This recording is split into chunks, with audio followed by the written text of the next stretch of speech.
Have you ever wondered what it was really like to be at the absolute bottom of Viking society? Not the fierce warriors we see in movies, not the bold explorers sailing across unknown seas, but the nameless, powerless souls who made all of that glory possible through their suffering. Well, prepare yourself, because the reality of being a Viking slave was far more brutal and dehumanizing than anything Hollywood has ever shown you. We're talking about a life so horrific that death was often considered a mercy. In fact, what I'm about to reveal will completely shatter your romanticized view of Viking culture forever. My name is Marcus, and I've spent the last 6 months diving deep into archaeological evidence, ancient texts, and historical records to uncover the darkest secrets of Viking slavery. I've consulted with leading Norse historians, analysed burial sites across Scandinavia, and even travelled to remote locations where slave markets once thrived. What I discovered was so disturbing that I almost didn't make this video. But here's the thing. Everyone talks about Viking raids, their impressive longships, and their warrior culture. Yet nobody wants to discuss the foundation that all of this was built on. The systematic exploitation, torture, and dehumanization of thousands upon thousands of innocent people. This isn't just ancient history. This is a story about human suffering on a scale that will leave you speechless. In this video, I'm going to walk you through the 7 most horrifying aspects of Viking slave life.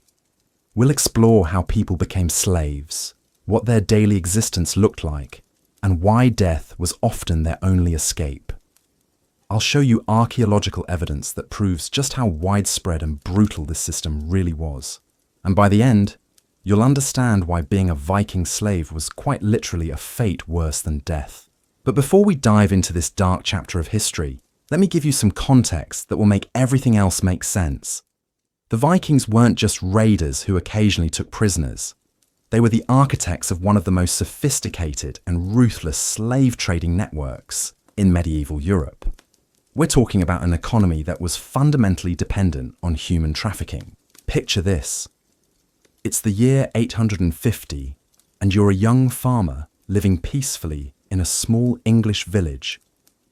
You wake up to the sound of screaming and the smell of smoke. Viking longships have appeared on your shore like demons emerging from the morning mist. Within hours, your entire world is destroyed. Your family is slaughtered, your home is burned to the ground, and you find yourself chained in the bottom of a ship, sailing toward a life of unimaginable horror. This wasn't rare, this wasn't exceptional, this was Tuesday for the Vikings. The Norse word for slave was thrall, and these people were considered less than human. They weren't just servants or labourers, they were property, no different from livestock. They could be bought, sold, traded, beaten, raped, or killed at their owner's whim. There were no laws protecting them, no rights they could claim, no hope of justice or mercy. Now, you might be thinking that slavery existed everywhere in the medieval world. So what made Viking slavery so particularly awful? Well, that's where things get really disturbing. The Vikings didn't just practice slavery, they perfected it. They turned human suffering into an art form. Let me paint you a picture of what the slave trade looked like in the Viking world.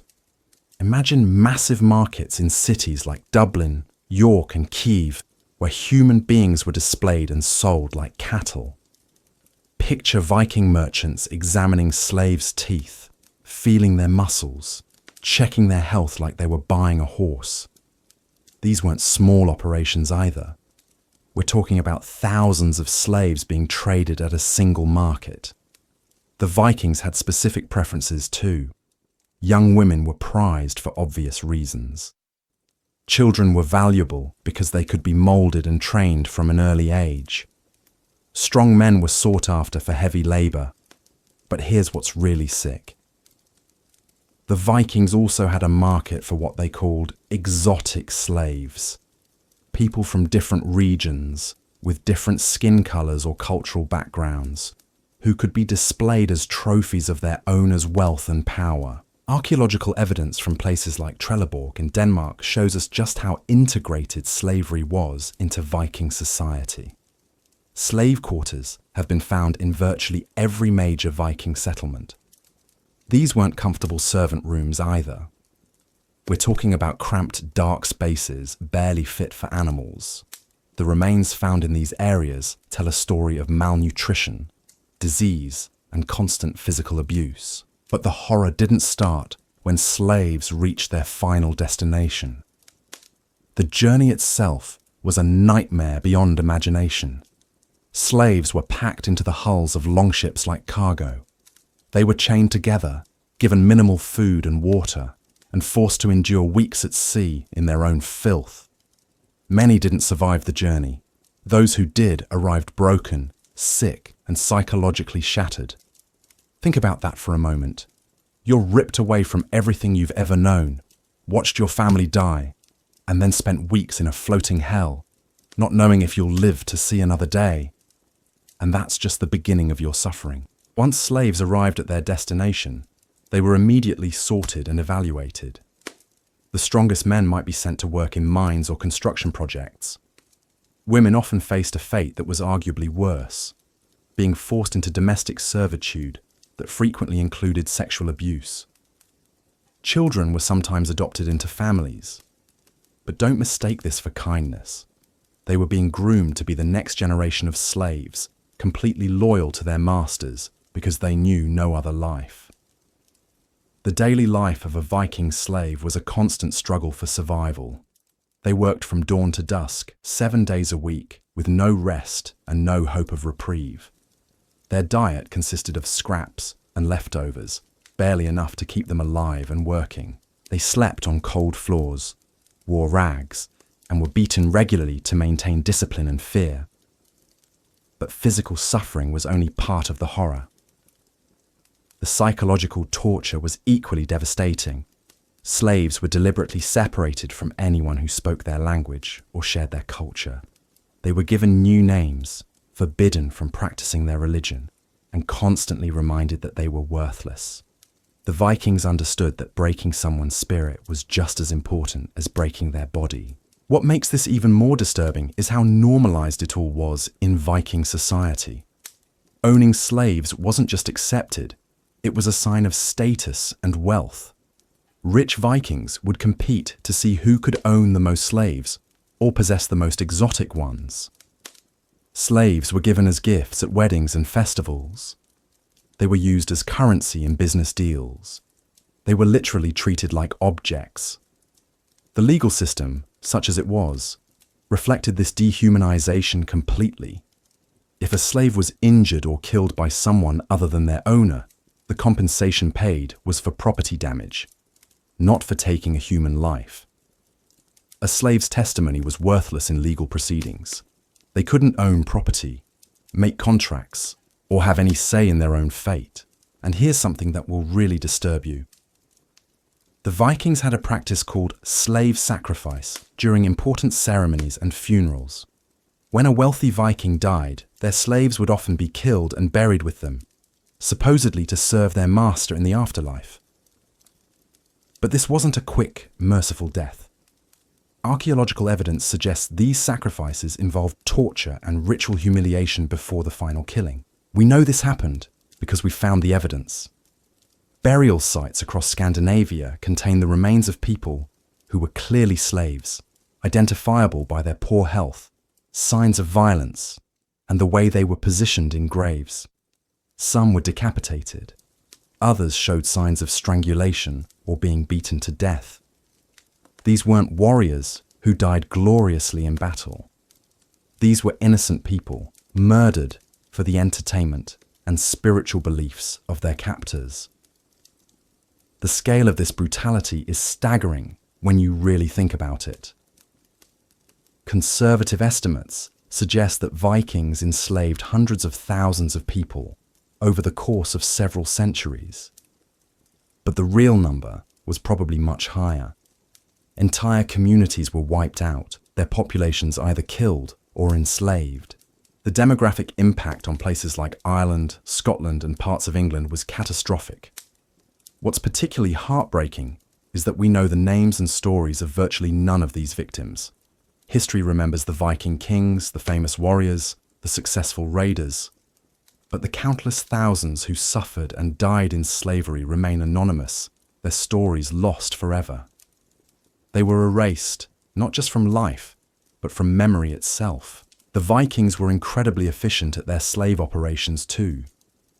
They had established trade routes, regular markets, and even specialized ships designed for transporting human cargo. This wasn't random violence or opportunistic raiding. This was an organized, systematic industry built on human misery. Some of the most successful Viking merchants made their entire fortunes from slave trading. They would finance raiding expeditions, taking a percentage of the human cargo captured. They established permanent bases along major rivers and coastlines, specifically to facilitate the slave trade. Cities like Dublin became major slave trading hubs, with thousands of people being bought and sold every year. The psychological impact on Viking society itself is something historians are only beginning to understand. A culture built on the systematic dehumanization of others inevitably becomes more violent and callous overall. The casual brutality that Vikings showed towards slaves spilled over into how they treated each other and neighboring peoples. But perhaps the most disturbing aspect of all this is how the victims were blamed for their own suffering. Viking culture promoted the idea that being enslaved was a sign of weakness or divine disfavor. If the gods had wanted you to be free, the thinking went, you wouldn't have been captured in the first place. This twisted logic helped Vikings justify the unjustifiable and sleep at night despite the horrors they perpetuated. The religious aspects of Viking slavery add another layer of horror to this story. Many slaves were forced to participate in religious ceremonies that mocked or destroyed their own beliefs. They were made to serve the very gods that their captors claimed had abandoned them. This spiritual destruction was often more devastating than physical torture because it attacked the core of who they were as human beings. We're only scratching the surface here, and what we've covered so far is just the beginning of this dark tale. The daily realities of slave life, the specific tortures and humiliations they endured, the desperate attempts at escape, and the brutal punishments that followed, the way children born into slavery were treated, and the rare but incredible stories of those who somehow managed to survive and find freedom. The treatment of children born into Viking slavery represents perhaps the darkest chapter in this already horrific story. These innocent souls never knew freedom, never experienced love or kindness, and were shaped from birth to accept their own dehumanization as natural and deserved. Imagine being born into a world where your first breath is taken in chains, where your mother, if she survived childbirth, was too broken and exhausted to provide any real comfort, where your very existence was seen as either a future investment or an unwanted burden, depending entirely on your perceived usefulness to your master. These children grew up believing that pain was normal, that hunger was their natural state, and that the constant fear of violence was simply how life worked. They had no concept of family bonds, personal identity, or human dignity, because these things had been systematically stripped away before they could even walk. The Vikings had a particularly cruel practice of separating slave children from their mothers as early as possible. This wasn't just about preventing emotional bonds that might lead to rebellion. It was about creating the perfect slave, someone who had never known anything else and therefore would never think to question their circumstances. Archaeological evidence from slave quarters shows us that child mortality rates were astronomical. Poor nutrition, disease, harsh working conditions, and outright neglect meant that most slave children died before reaching adulthood. But for those who survived, their childhood was a carefully orchestrated process of psychological destruction designed to create completely compliant human tools. These children were given the most dangerous and degrading tasks. They cleaned waste, tended to animals, and performed labor that adult slaves couldn't or wouldn't do. They were beaten regularly, not necessarily as punishment for wrongdoing, but as a routine part of their education. Pain became their teacher, fear their constant companion. What makes this even more heartbreaking is that some of these children actually believed their masters cared for them. When you've never experienced genuine kindness, even basic survival becomes something to be grateful for. The psychological manipulation was so complete that many slave children would defend their masters and even help punish other slaves who showed signs of rebellion. The sexual abuse of slave children was widespread and completely normalized in Viking society. Young boys and girls were routinely exploited by their owners and guests. There were no protections, no consequences, and no one to turn to for help. This wasn't hidden or shameful behavior. It was considered a natural right of ownership. Female slave children faced particularly horrific futures. As they approached adolescence, they were evaluated for their potential as breeding stock. The prettiest ones might be kept as concubines or sold to wealthy buyers looking for exotic entertainment. The rest faced lives of constant pregnancy and childbirth, producing the next generation of slaves while their own bodies were destroyed by repeated trauma. But the psychological manipulation went even deeper than physical and sexual abuse. Slave children were taught to hate their own origins, their birth parents, and even themselves. They were told constantly that they deserved their fate, that they were naturally inferior, and that serving their masters was the highest purpose they could achieve. The Vikings understood that controlling someone's mind was more effective than controlling their body. A slave who genuinely believed they deserved their suffering would never rebel, never try to escape, and would even help maintain the system that oppressed them.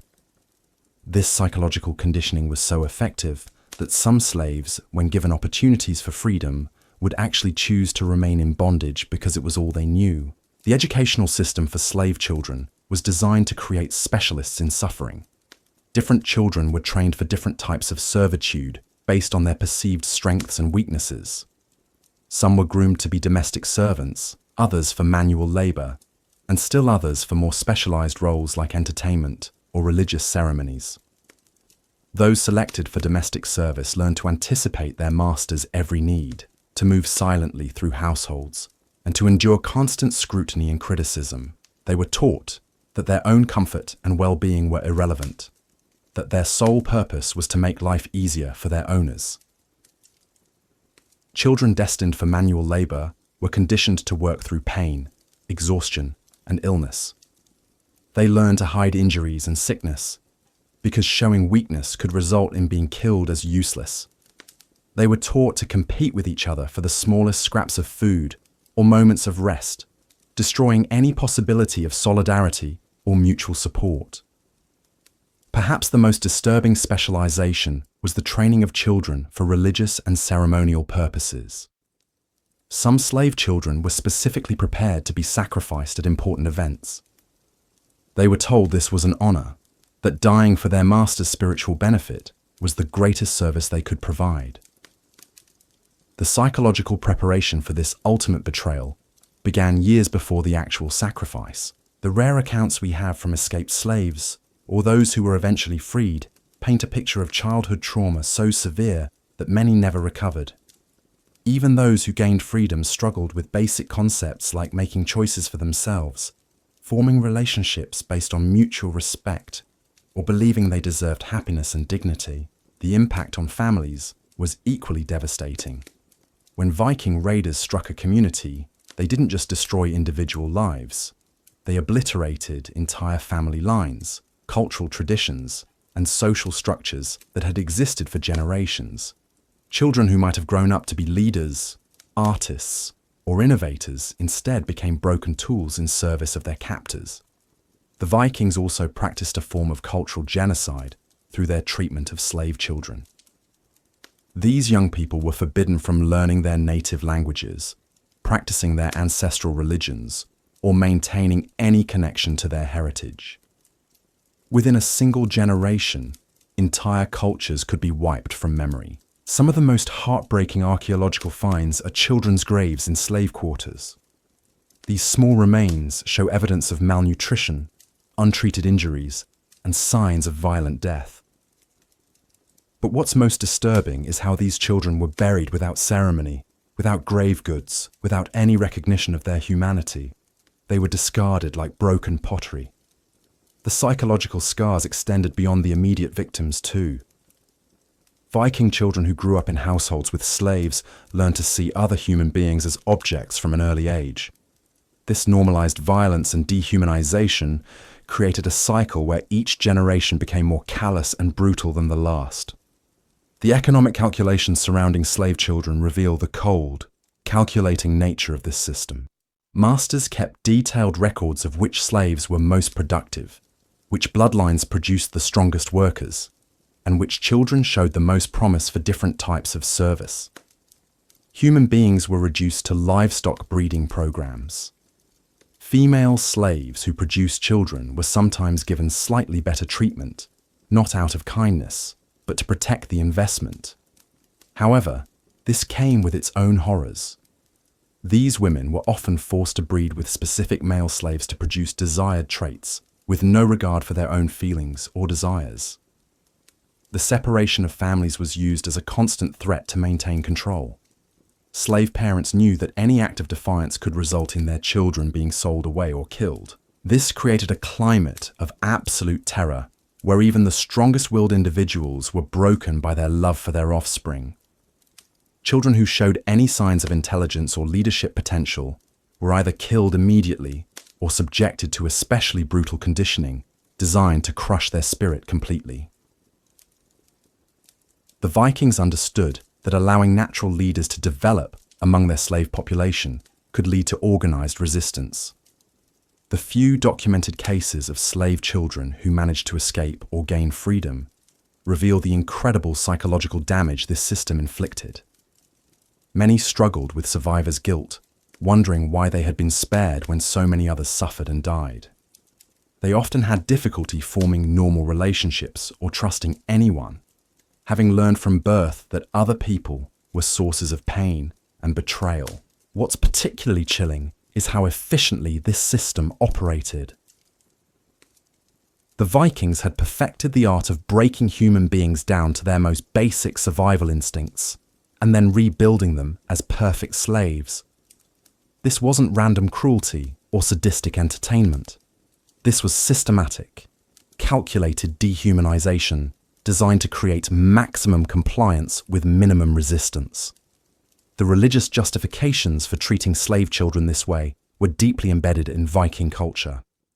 They believed that some people were naturally born to serve others, that the gods had predetermined these roles, and that fighting against this natural order was both futile and blasphemous. This divine mandate made even the most horrific abuses seem not just acceptable, but morally necessary. But we're still only beginning to understand the full scope of what these children endured. The specific tortures designed to break their will, the calculated starvation used to maintain control, the elaborate punishment systems that turned survival into a daily struggle, and the rare but incredible stories of those who somehow maintained their humanity despite everything the Vikings did to destroy it. The methods used to break slave children went far beyond simple physical punishment. The Vikings developed what we can only describe as psychological warfare techniques, specifically designed to destroy a child's sense of self before it could fully form. These weren't random acts of cruelty. They were carefully planned strategies to create the most compliant and useful slaves possible. One of the most insidious techniques was the deliberate creation of false hope, followed by crushing disappointment. Slave children would be told they might earn better treatment or even freedom through good behavior, only to have these promises broken in the most devastating ways possible. A child might work for months believing they were earning their master's favor, only to be beaten senseless for some imaginary transgression. This cycle of hope and despair was repeated endlessly, teaching children that trust was dangerous and that their own perceptions couldn't be relied upon. It created a state of learned helplessness so profound that many slave children stopped trying to improve their situations altogether. They learned that effort led to pain, that hope led to heartbreak, and that the safest course was complete submission. The Vikings also used hunger as a weapon of psychological control. Slave children were kept in a constant state of near starvation, not because food was scarce, but because hunger made them easier to control. A starving child thinks only about their next meal, not about escape or rebellion. They become willing to do absolutely anything for even the smallest scrap of food. But the Vikings took this even further. They would force slave children to compete against each other for food, creating artificial scarcity even when plenty was available. Brothers would be made to fight sisters for a piece of bread. Friends would betray each other for an extra bowl of gruel. This destroyed any possibility of solidarity or mutual support among the slaves. The sexual exploitation of slave children was systematic and began at shockingly young ages. Viking masters saw nothing wrong with using children for their sexual gratification, and the law provided no protection whatsoever. In fact, damaging someone else's slave child sexually was only considered a crime against the owner's property, not against the child themselves. Female slave children were often promised to visiting merchants or warriors as part of business deals. They learned early that their bodies weren't their own, that they existed solely for the pleasure and convenience of others. Many developed dissociative disorders, mentally separating themselves from their physical experiences as a survival mechanism. Male slave children faced their own forms of sexual abuse, often being used by Viking warriors who saw dominating the helpless as a way to assert their masculinity. These boys learned that strength was the only thing that mattered in the world, but they were deliberately kept weak and vulnerable to prevent them from ever challenging their oppressors. The Vikings had a particularly cruel practice of using slave children as human shields during raids and battles. These children were forced to march at the front of Viking war parties, absorbing the first arrows and spear thrusts from defenders. If they showed fear or tried to flee, they were killed by their own masters. If they survived the battle, they were often executed anyway, to prevent them from escaping in the confusion. The psychological impact of being used as disposable human shields cannot be overstated. These children learned that their lives had less value than the weapons their masters carried. They were taught that dying for Viking warriors was not just expected, but was actually the greatest honor they could achieve. The training of slave children for specific roles began as early as age 4 or 5. Those selected for domestic service were taught to move silently, to anticipate needs before they were expressed, and to endure constant criticism and punishment without complaint. They learned that their own comfort was irrelevant, and that even the smallest mistake could result in severe beatings. Children designated for manual labor were conditioned differently. They were deliberately exposed to harsh weather, given insufficient food, and worked until they collapsed from exhaustion. The weak ones died, and the survivors became incredibly resilient, but completely broken in spirit. They learned that pain was normal, that rest was a luxury they didn't deserve, and that their bodies existed solely to serve their masters' economic interests. The most disturbing specialization was the preparation of children for religious sacrifice. These children were told from an early age that they were special, chosen by the gods for a sacred purpose. They were given slightly better treatment and told stories about the honor that awaited them. The psychological manipulation was so complete that many of these children actually looked forward to their own deaths. Archaeological evidence from sacrifice sites shows that these children often showed no signs of struggle or resistance. They had been so thoroughly conditioned to accept their fate that they went willingly to their deaths, believing they were serving a higher purpose.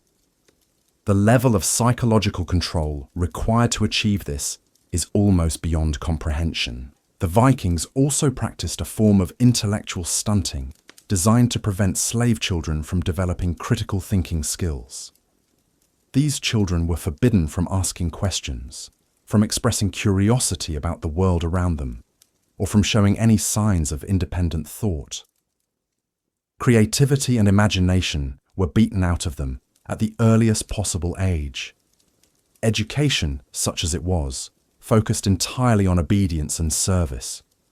Slave children learned to read their masters' moods, to predict their needs, and to respond instantly to commands. But they were never taught to read, write, or think for themselves. Knowledge was seen as dangerous in slaves because it might lead to ideas about freedom or self-worth. The Vikings understood that controlling information was crucial to maintaining control over people. Slave children were told lies about the outside world, about their own origins, and about their possibilities for the future. They were taught that Viking masters were naturally superior, that slavery was the natural order of things, and that resistance was both futile and morally wrong. The few slave children who showed exceptional intelligence or talent were handled in one of two ways. Either they were killed immediately to prevent them from becoming leaders among the other slaves, or they were subjected to especially intensive conditioning designed to turn their abilities towards serving their masters more effectively.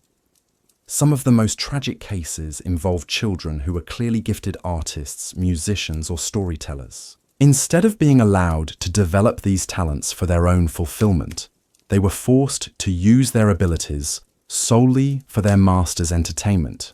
A child who might have become a great poet instead became a performing animal, creating beauty only to please their oppressors.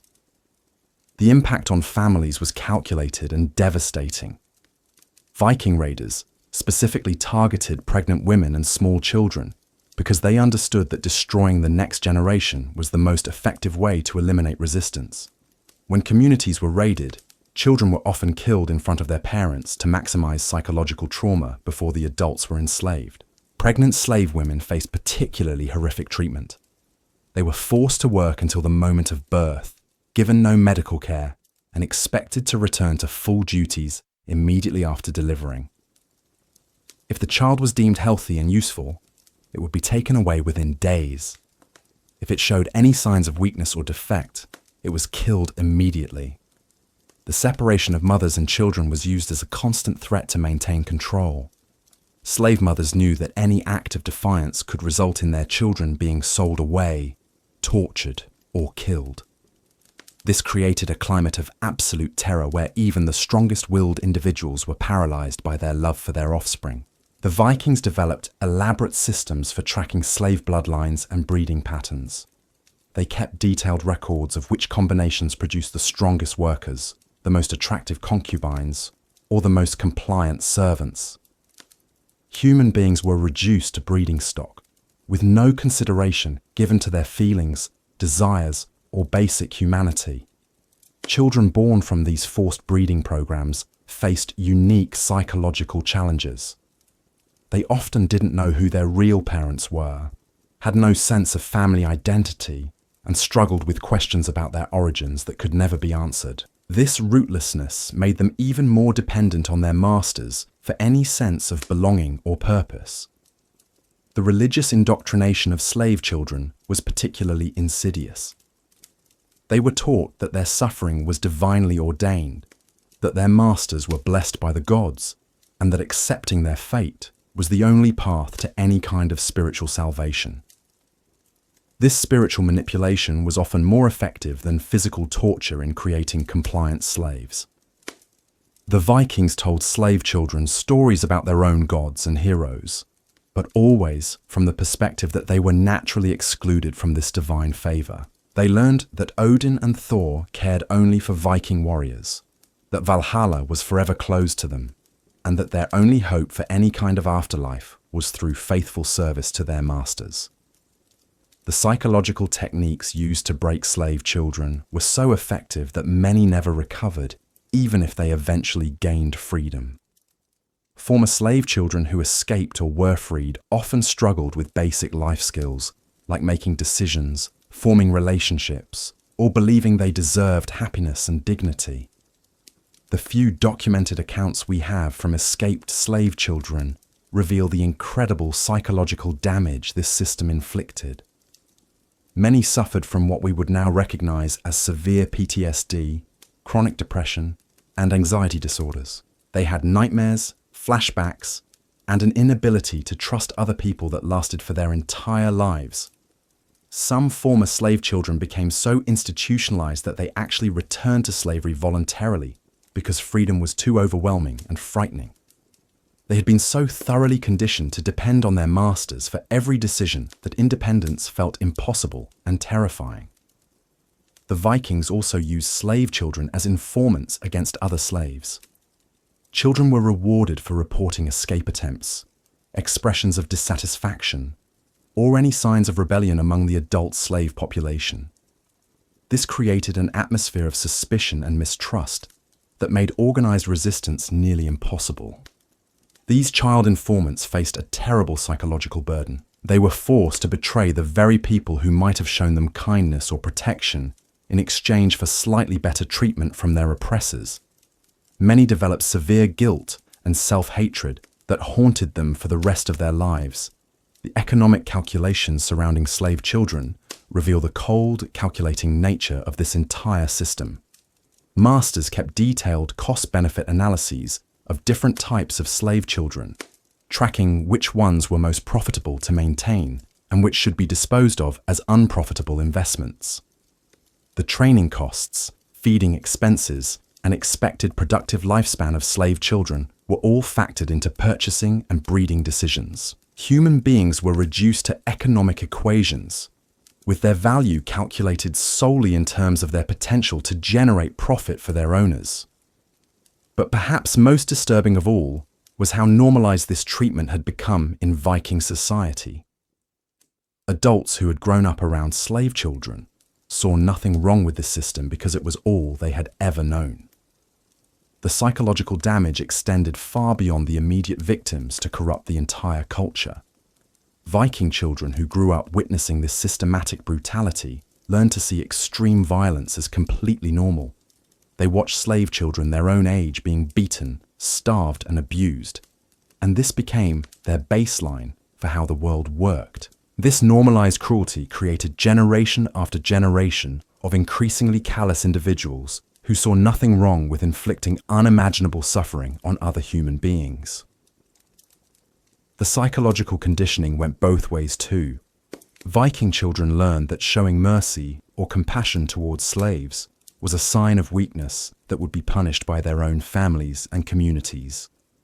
They were actively rewarded for participating in the abuse and torture of slave children, creating a culture where cruelty became a virtue and empathy was seen as a character flaw. This created a feedback loop of escalating brutality. Each generation had to prove they were tougher and more ruthless than the last. What had been considered extreme violence in one era became routine practice in the next. The treatment of slave children became progressively more sadistic as Viking society competed to demonstrate their complete dominance over the helpless. The Vikings developed specific rituals and ceremonies centered around the humiliation and abuse of slave children. These weren't private acts of cruelty hidden away in dark corners. These were public displays designed to reinforce social hierarchies and demonstrate the absolute power of slave owners over their human property. During major festivals and religious celebrations, slave children were often used as entertainment in ways that would shock even the most hardened modern audiences. They were forced to fight each other to the death for the amusement of Viking spectators. They were subjected to elaborate torture scenarios, designed to test their pain tolerance while crowds cheered and placed bets on how long they would survive. These public spectacles served multiple purposes in Viking society. They reinforced the message that slaves were less than human. They provided entertainment for the free population, and they served as a warning to any slaves who might be considering rebellion. Watching children their own age being tortured and killed sent a clear message about what would happen to anyone who challenged the established order. The Vikings also used slave children as test subjects for new weapons and torture techniques. Masters would experiment with different methods of inflicting pain to see which ones were most effective at maintaining control. children were considered ideal test subjects because they were completely helpless and their deaths wouldn't result in significant economic losses. These experiments weren't random acts of sadism either. They were systematic research projects designed to improve the efficiency of slave control methods. The Vikings approached torture and psychological manipulation with the same methodical precision they brought to shipbuilding and navigation. They were constantly refining their techniques to maximize suffering while minimizing the risk of slave deaths that would impact their economic interests. The medical knowledge that Vikings gained from these horrific experiments was sometimes applied to keeping valuable adult slaves alive longer. They learned exactly how much pain and privation the human body could endure before death or permanent disability set in.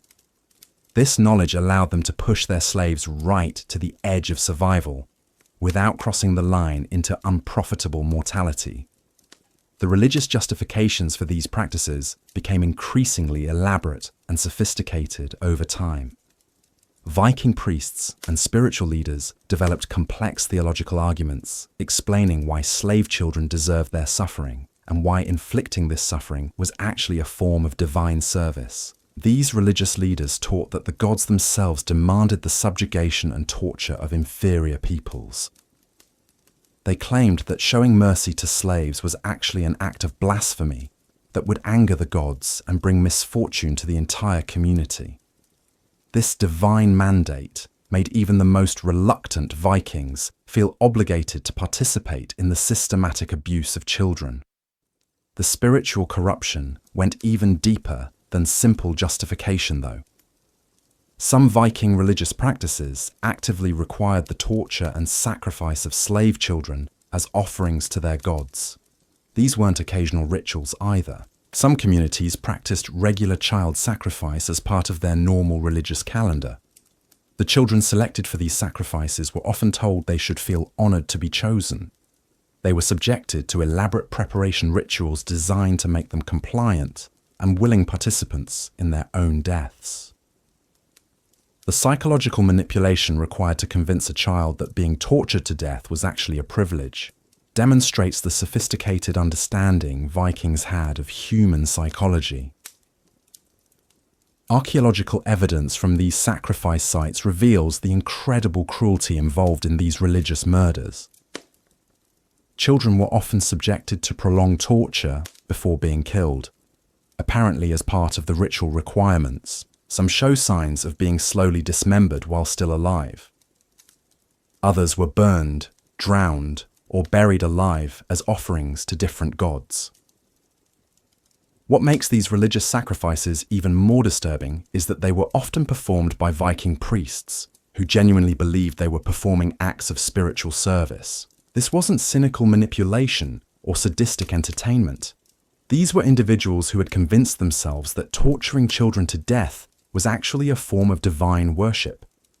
The impact on Viking society itself was profound and lasting. A culture that routinely tortured children in the name of religion inevitably became more violent and unstable overall. The casual brutality that Vikings showed towards slave children spilled over into how they treated each other, their neighbors, and even their own families. Viking communities that practiced regular child sacrifice reported higher rates of domestic violence, mental illness, and social instability. The psychological toll of participating in or witnessing the systematic torture of children created widespread trauma that affected entire populations. Even the perpetrators suffered psychological damage from the horrors they inflicted. The economic impact was significant too. Communities that killed large numbers of slave children in religious ceremonies had to constantly raid and trade to replace their human property. This created a vicious cycle where more violence was needed to support the religious violence, leading to escalating conflicts with neighboring peoples. The Vikings developed increasingly sophisticated methods for capturing and transporting slave children to meet the demands of their religious practices. They built specialized ships designed for human cargo, established permanent raiding bases along major coastlines, and created extensive intelligence networks to identify the most vulnerable communities to attack. The scale of these operations was staggering when you consider the logistics involved. A single major sacrifice ceremony might require dozens or even hundreds of children. Multiply this by the number of communities practicing these rituals, and you're looking at thousands of children being murdered every year purely for religious purposes. The selection process for these sacrificial victims reveals the calculated cruelty of the entire system. Vikings didn't just grab random children for their ceremonies. They specifically sought out the healthiest, most attractive, and most intelligent children they could find. The logic was that offering inferior sacrifices would anger the gods and make the rituals ineffective. This meant that entire communities lost their most promising young people to Viking religious practices.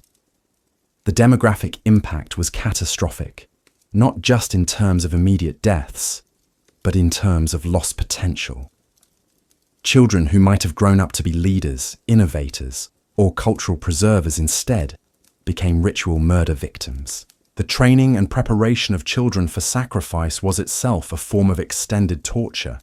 These children were often kept for months or even years before being killed, during which time they were subjected to special conditioning designed to make them compliant victims. They were told repeatedly that their deaths would serve a noble purpose, and that they should feel grateful for the opportunity to serve the gods. The psychological manipulation involved in this preparation was incredibly sophisticated. Children were gradually isolated from any sources of comfort or support, subjected to increasing levels of abuse and deprivation, and constantly reminded of their worthlessness, except as sacrificial offerings. By the time of their actual deaths, many had been so thoroughly broken that they offered no resistance. The Vikings also practiced a form of ritualized torture leading up to these sacrifices that was designed to maximize the suffering of the victims while also serving as entertainment for observers. These pre-sacrifice tortures could last for days or even weeks, with the children being kept alive through careful medical attention so their suffering could be prolonged. The methods used in these extended torture sessions reveal a level of creativity in inflicting pain that is almost beyond comprehension. Vikings developed specialized tools and techniques specifically for torturing children, many of which were designed to cause maximum agony without causing immediate death. Some of these torture implements have been found in archaeological excavations, providing physical evidence of the systematic nature of these practices. The sophistication of these tools suggests that significant time and resources were invested in perfecting methods for inflicting suffering on helpless victims. The public nature of these torture sessions served multiple purposes in Viking society. They provided entertainment for the population, demonstrated the power of slave owners over their property, and served as warnings to other slaves about the consequences of disobedience. They also functioned as a form of social bonding, bringing the community together through shared participation in extreme violence. The psychological impact on witnesses to these events was profound, but often went unrecognized by Viking society itself. Children who grew up watching other children being systematically tortured developed severe psychological problems that affected them throughout their lives. Many became unable to form normal emotional attachments or to experience empathy for others. The normalization of extreme violence against children created a culture where increasingly brutal behavior was seen as acceptable and even admirable. Vikings began competing to see who could devise the most creative and painful methods of torture, turning child abuse into a form of artistic expression. This escalation of cruelty wasn't accidental or random. It was the inevitable result of a system that rewarded brutality and punished compassion. Once a society decides that some human beings don't deserve basic dignity and protection, there's no logical stopping point for how badly they can be treated.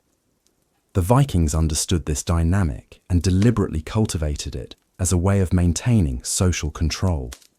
By making the treatment of slaves progressively more horrific, they ensured that the free population would never identify with or sympathize with their victims.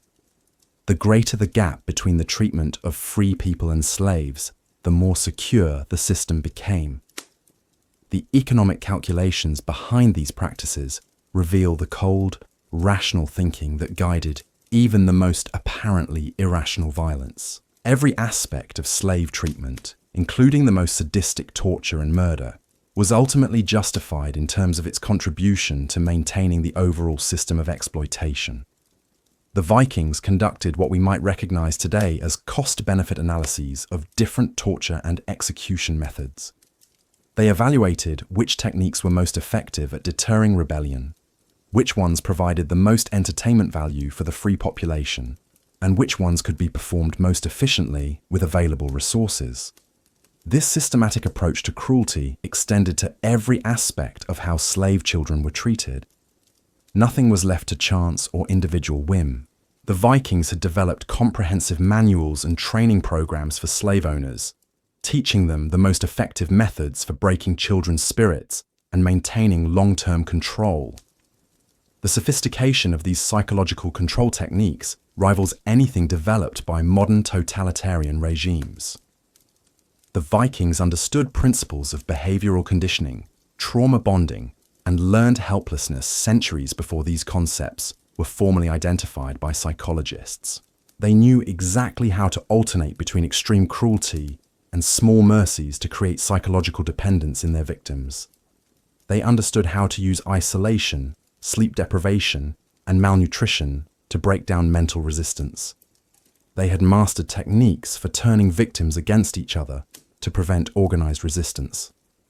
The training materials that have survived show us just how methodical and scientific the Vikings were in their approach to human subjugation.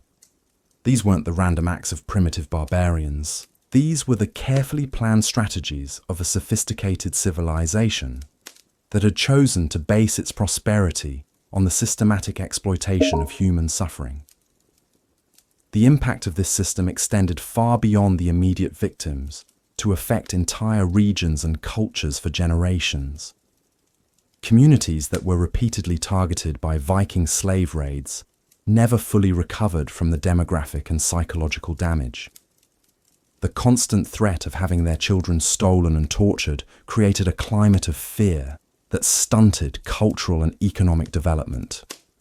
Some communities were so devastated by repeated slave raids that they eventually collapsed entirely, their populations either killed, enslaved, or scattered to other regions. The Vikings didn't just destroy individual lives, they destroyed entire civilizations, erasing centuries of cultural development and human achievement. The long-term consequences of this systematic child abuse are still being discovered by historians and archaeologists. Evidence suggests that the psychological trauma inflicted by Viking slavery practices created intergenerational effects that lasted for centuries after the Viking Age officially ended. Descendants of slave children who survived often struggled with inherited trauma that affected their ability to form families, build communities, and trust other people. The psychological damage done by Viking slavery practices created ripple effects that spread through time, affecting people who were born centuries after the original atrocities occurred. The scale and systematization of Viking child abuse represents one of the most horrific chapters in human history, yet it remains largely unknown to the general public. The romanticized image of Vikings as noble warriors and bold explorers has obscured the reality of a civilization built on the systematic torture and exploitation of children. This historical amnesia isn't accidental. It serves the interests of those who want to maintain comfortable myths about the past, rather than confront the full reality of human cruelty and its consequences. But understanding this history is crucial for recognizing similar patterns of abuse and exploitation that continue to exist in various forms today.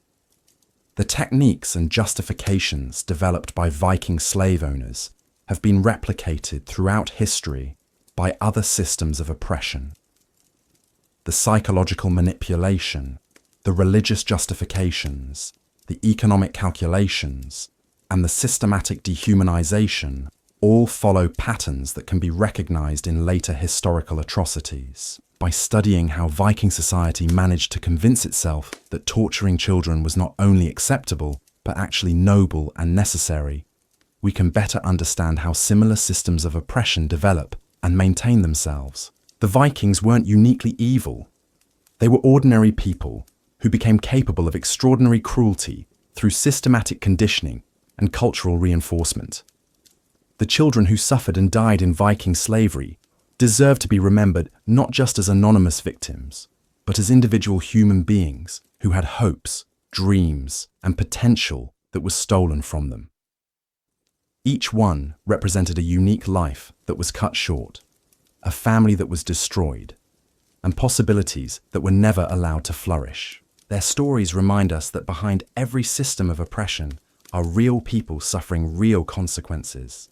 The statistics and historical analyses are important, but we must never lose sight of the individual human cost of these systems.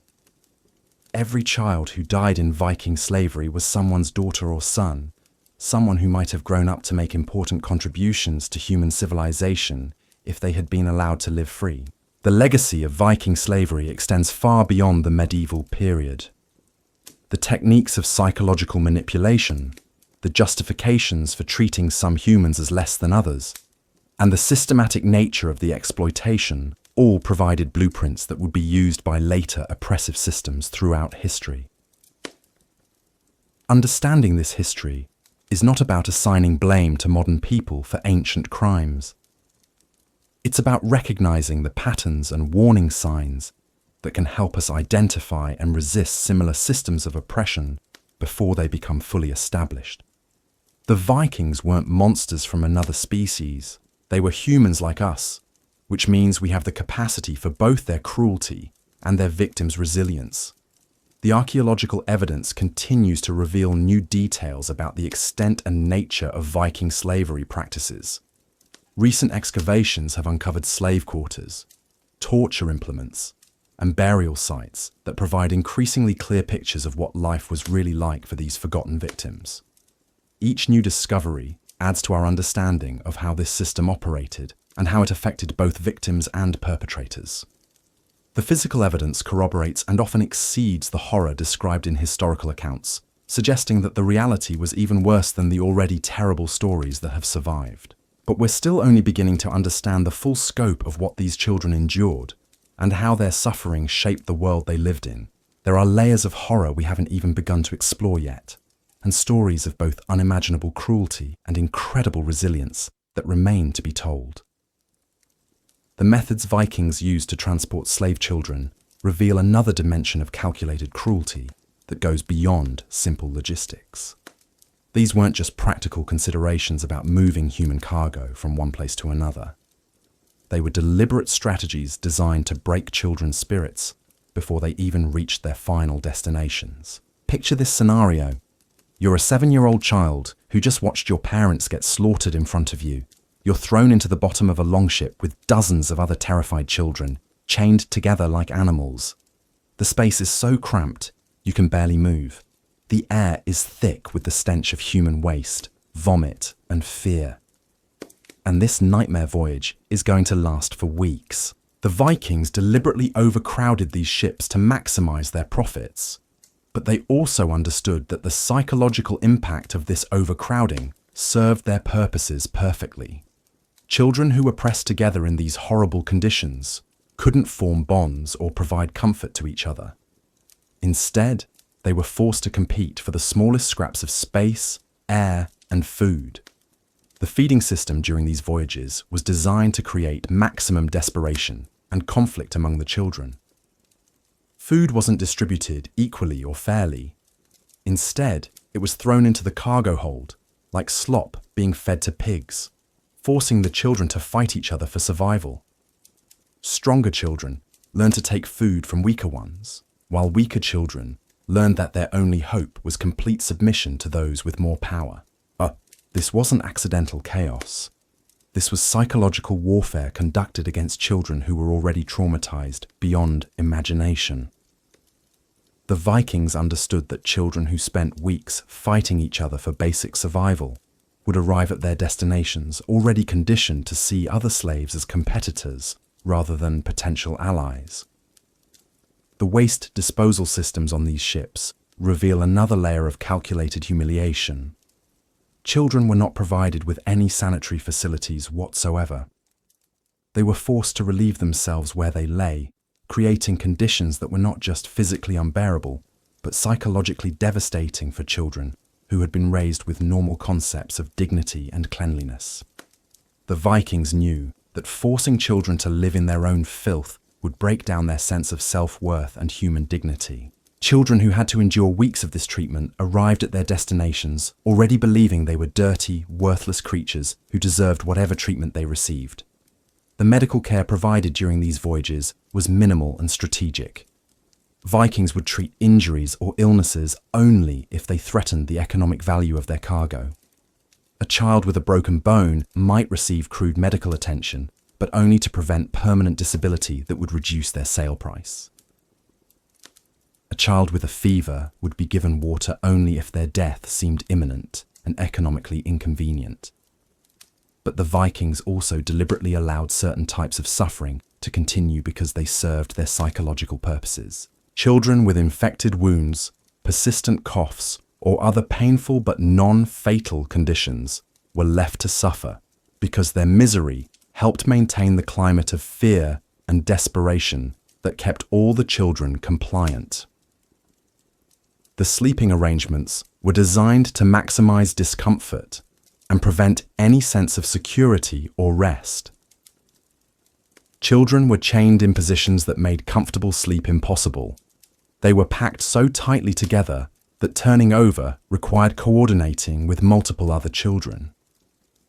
The constant motion of the ship meant that even exhausted children could only achieve fitful, interrupted sleep. This sleep deprivation wasn't just an unfortunate side effect of cramped conditions. The Vikings understood that chronically exhausted children were easier to control and less likely to cause trouble. Sleep-deprived children couldn't think clearly, plan escapes, or organize resistance. They became focused entirely on basic survival needs, rather than longer-term concerns about their fate. The psychological impact of these voyages was often more devastating than the physical hardships.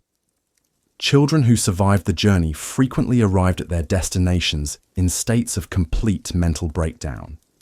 They had witnessed other children die horrible deaths, been forced to compete against friends for survival, and endured weeks of constant terror and uncertainty about their fate. Many children emerged from these voyages unable to speak, either from trauma or from deliberate conditioning by their captors.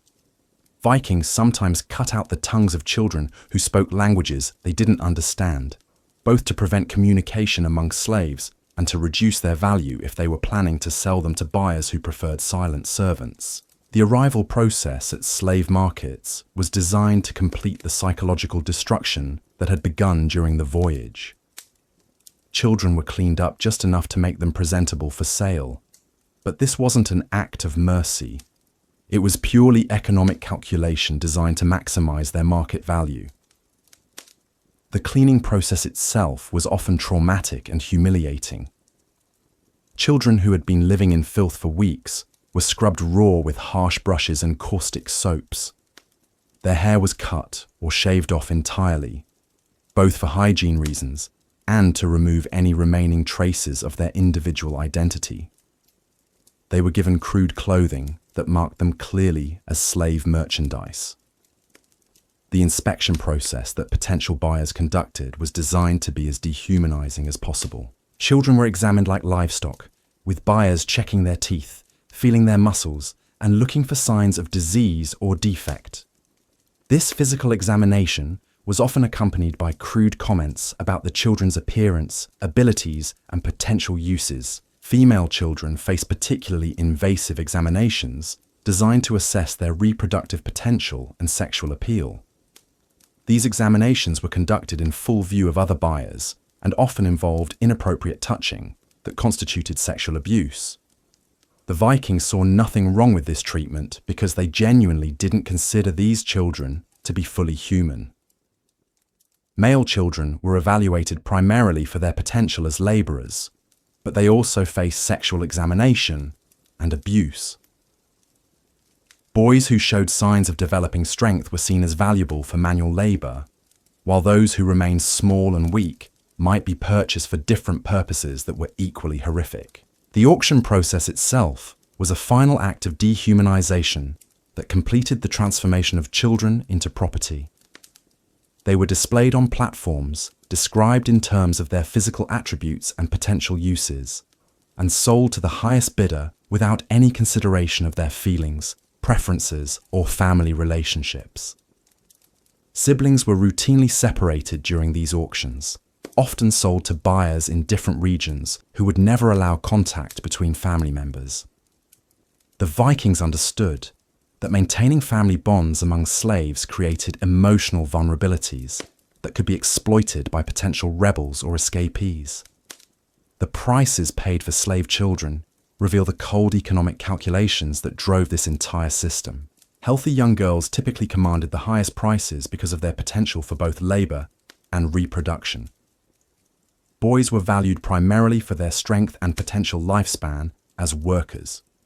Children with disabilities, injuries, or signs of illness were often sold at deep discounts or simply killed as worthless.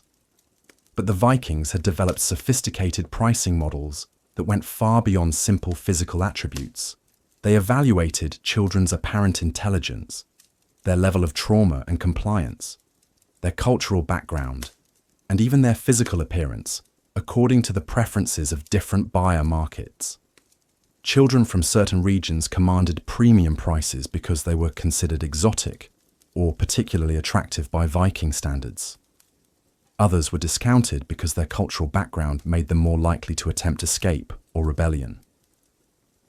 The Vikings had developed detailed knowledge of which ethnic groups produced the most compliant slaves and which ones required more intensive conditioning. The conditioning process that began during transport continued and intensified once children reached their final destinations. New owners had sophisticated methods for completing the psychological destruction of their young slaves and molding them into perfect servants. The first few weeks in a new household were crucial for establishing the patterns of dominance and submission that would define the rest of a slave child's life. Masters used a combination of extreme punishment and small rewards to create psychological dependence and learned helplessness in their new property. Children who showed any signs of resistance or independence were subjected to escalating punishments designed to break their will completely. These punishments often involved not just physical pain but psychological torture designed to attack the child's sense of identity and self-worth. One common technique was to force children to participate in the punishment of other slaves, including other children. A child might be required to hold a whip while their master beat another slave, or to report on the behavior of fellow slaves in exchange for slightly better treatment. This forced complicity created guilt and shame that further isolated children from potential sources of support. The Vikings also used positive reinforcement strategically to create psychological dependence. A child who had been starved for days might be given a decent meal after performing some particularly degrading task. This created confusion about their master's intentions and made children desperately grateful for the smallest acts of basic human decency. The naming process for slave children was another form of psychological control. Children were typically given new names that reflected their slave status and completely erased their previous identity. These names were often demeaning or referred to the child as property rather than as a person. Children were forbidden from using their original names or teaching them to other slaves. Speaking their birth name could result in severe punishment, including physical mutilation.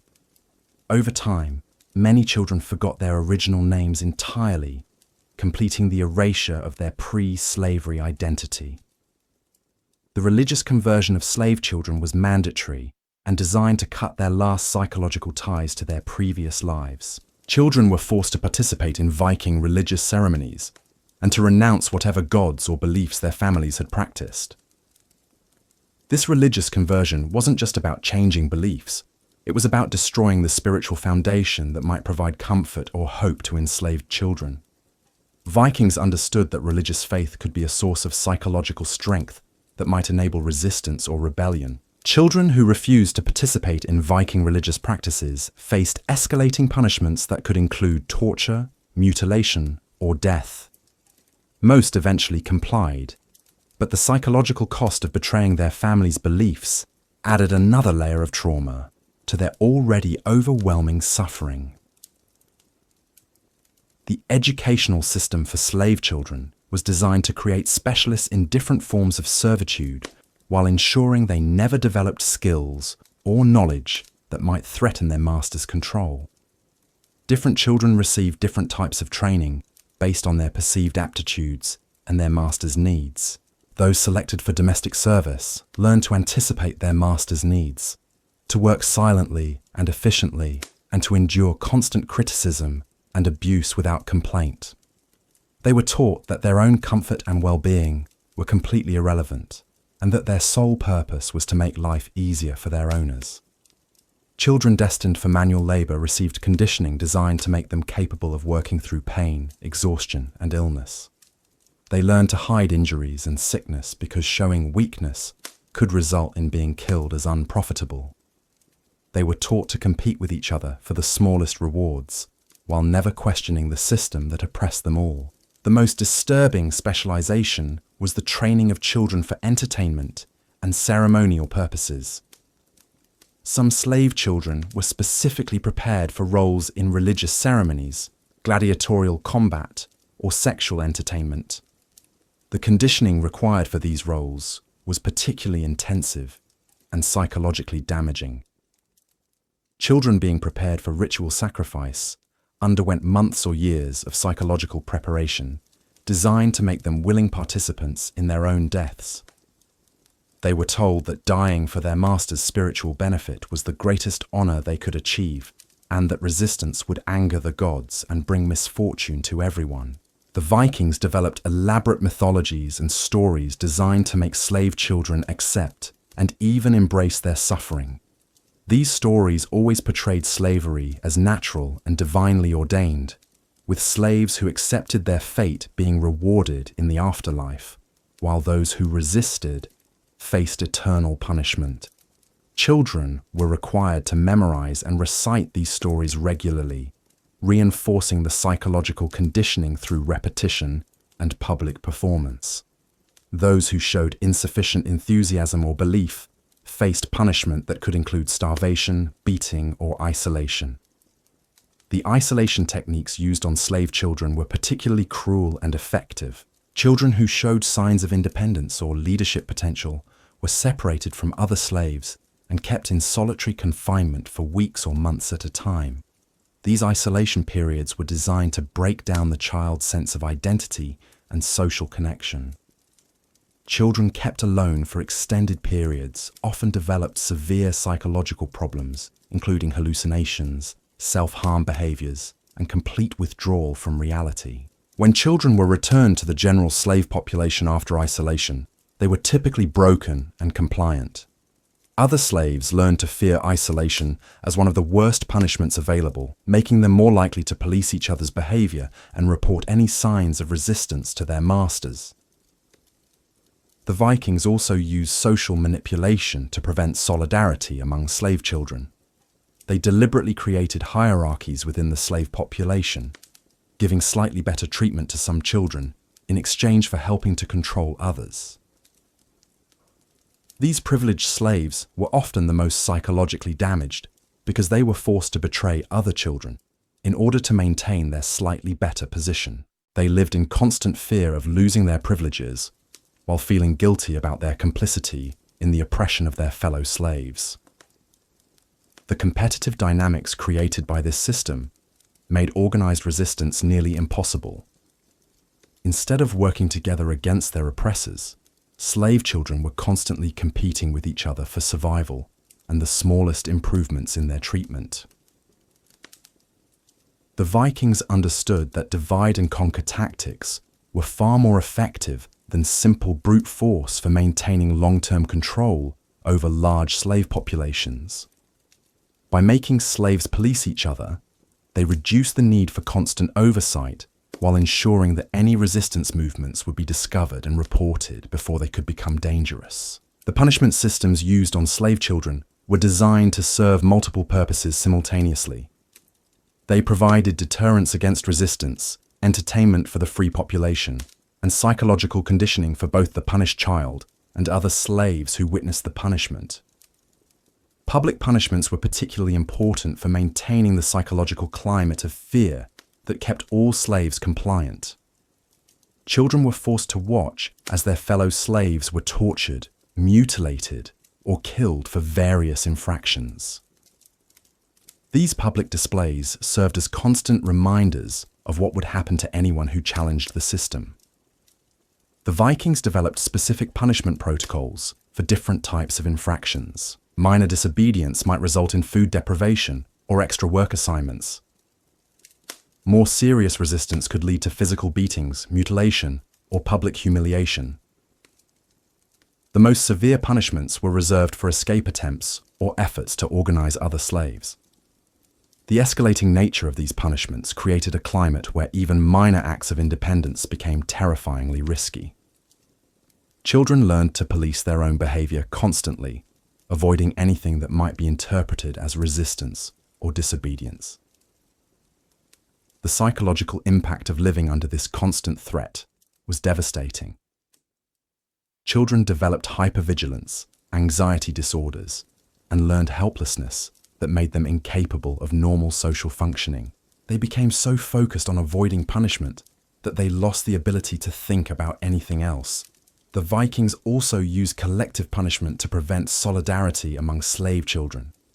If one child attempted to escape or resist, other children would be punished as well.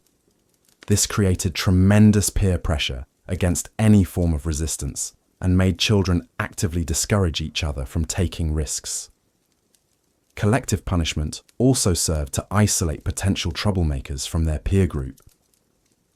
Children who caused collective punishments became pariahs among other slaves, facing not just official punishment from their masters, but social rejection from their fellow victims. The medical treatment provided to slave children reveals another dimension of calculated cruelty disguised as practical necessity. Vikings provided just enough medical care to keep their human property functional, while allowing suffering that served their psychological control purposes.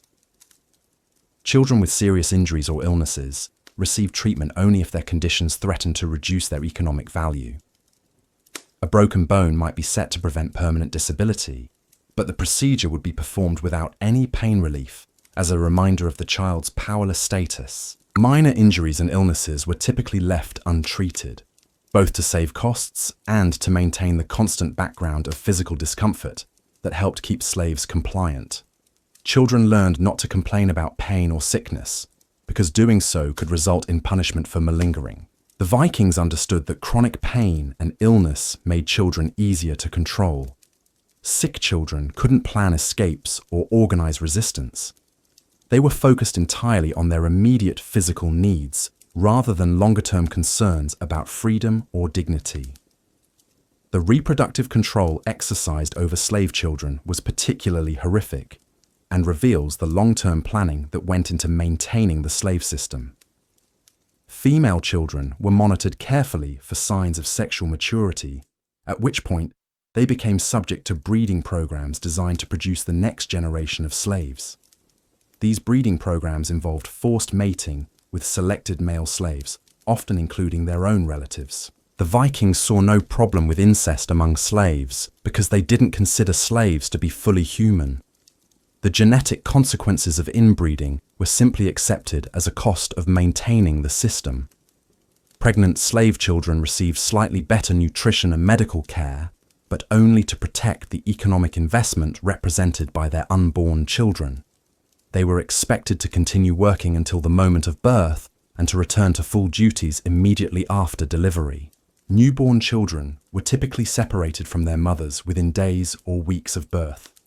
This served multiple purposes. It prevented the formation of strong emotional bonds that might motivate resistance.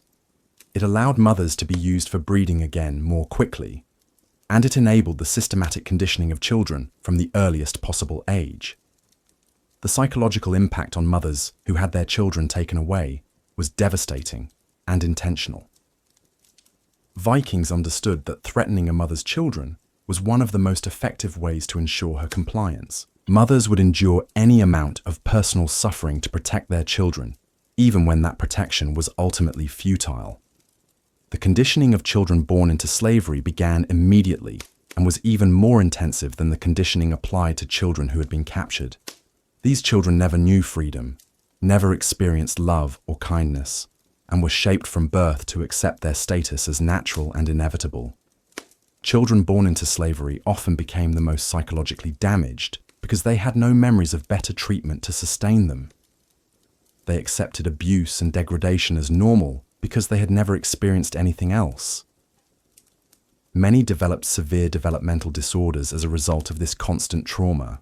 The Vikings considered children born into slavery to be their most valuable property because they were completely controllable and had no outside loyalties or identities.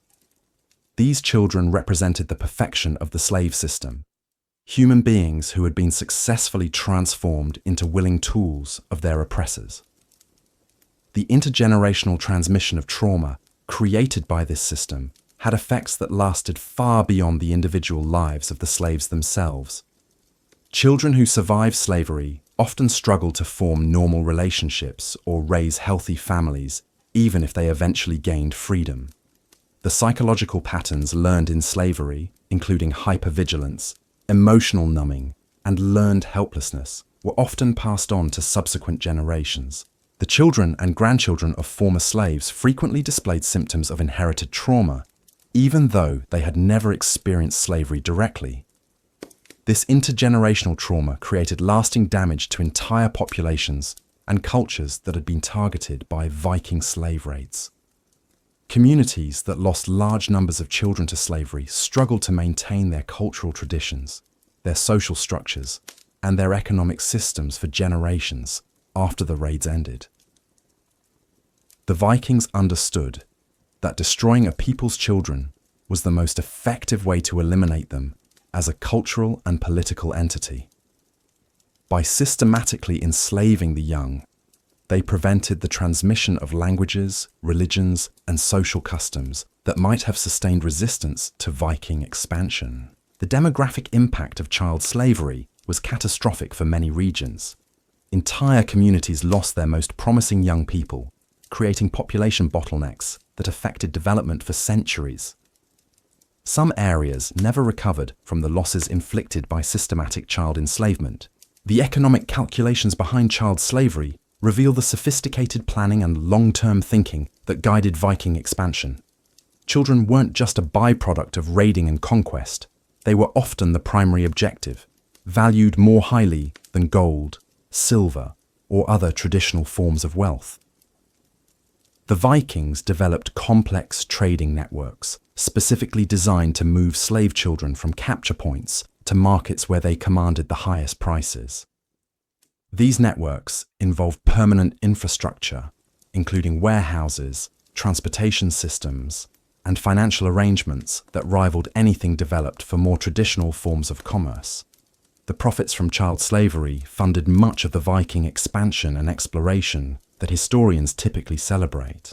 The famous voyages to Iceland, Greenland, and North America were financed largely through the systematic exploitation of enslaved children. The weapons, ships, and supplies that made these expeditions possible were purchased with money earned through human trafficking. The technological innovations that Vikings are famous for, including their advanced shipbuilding techniques and navigation methods, were developed partly to improve the efficiency of slave transportation.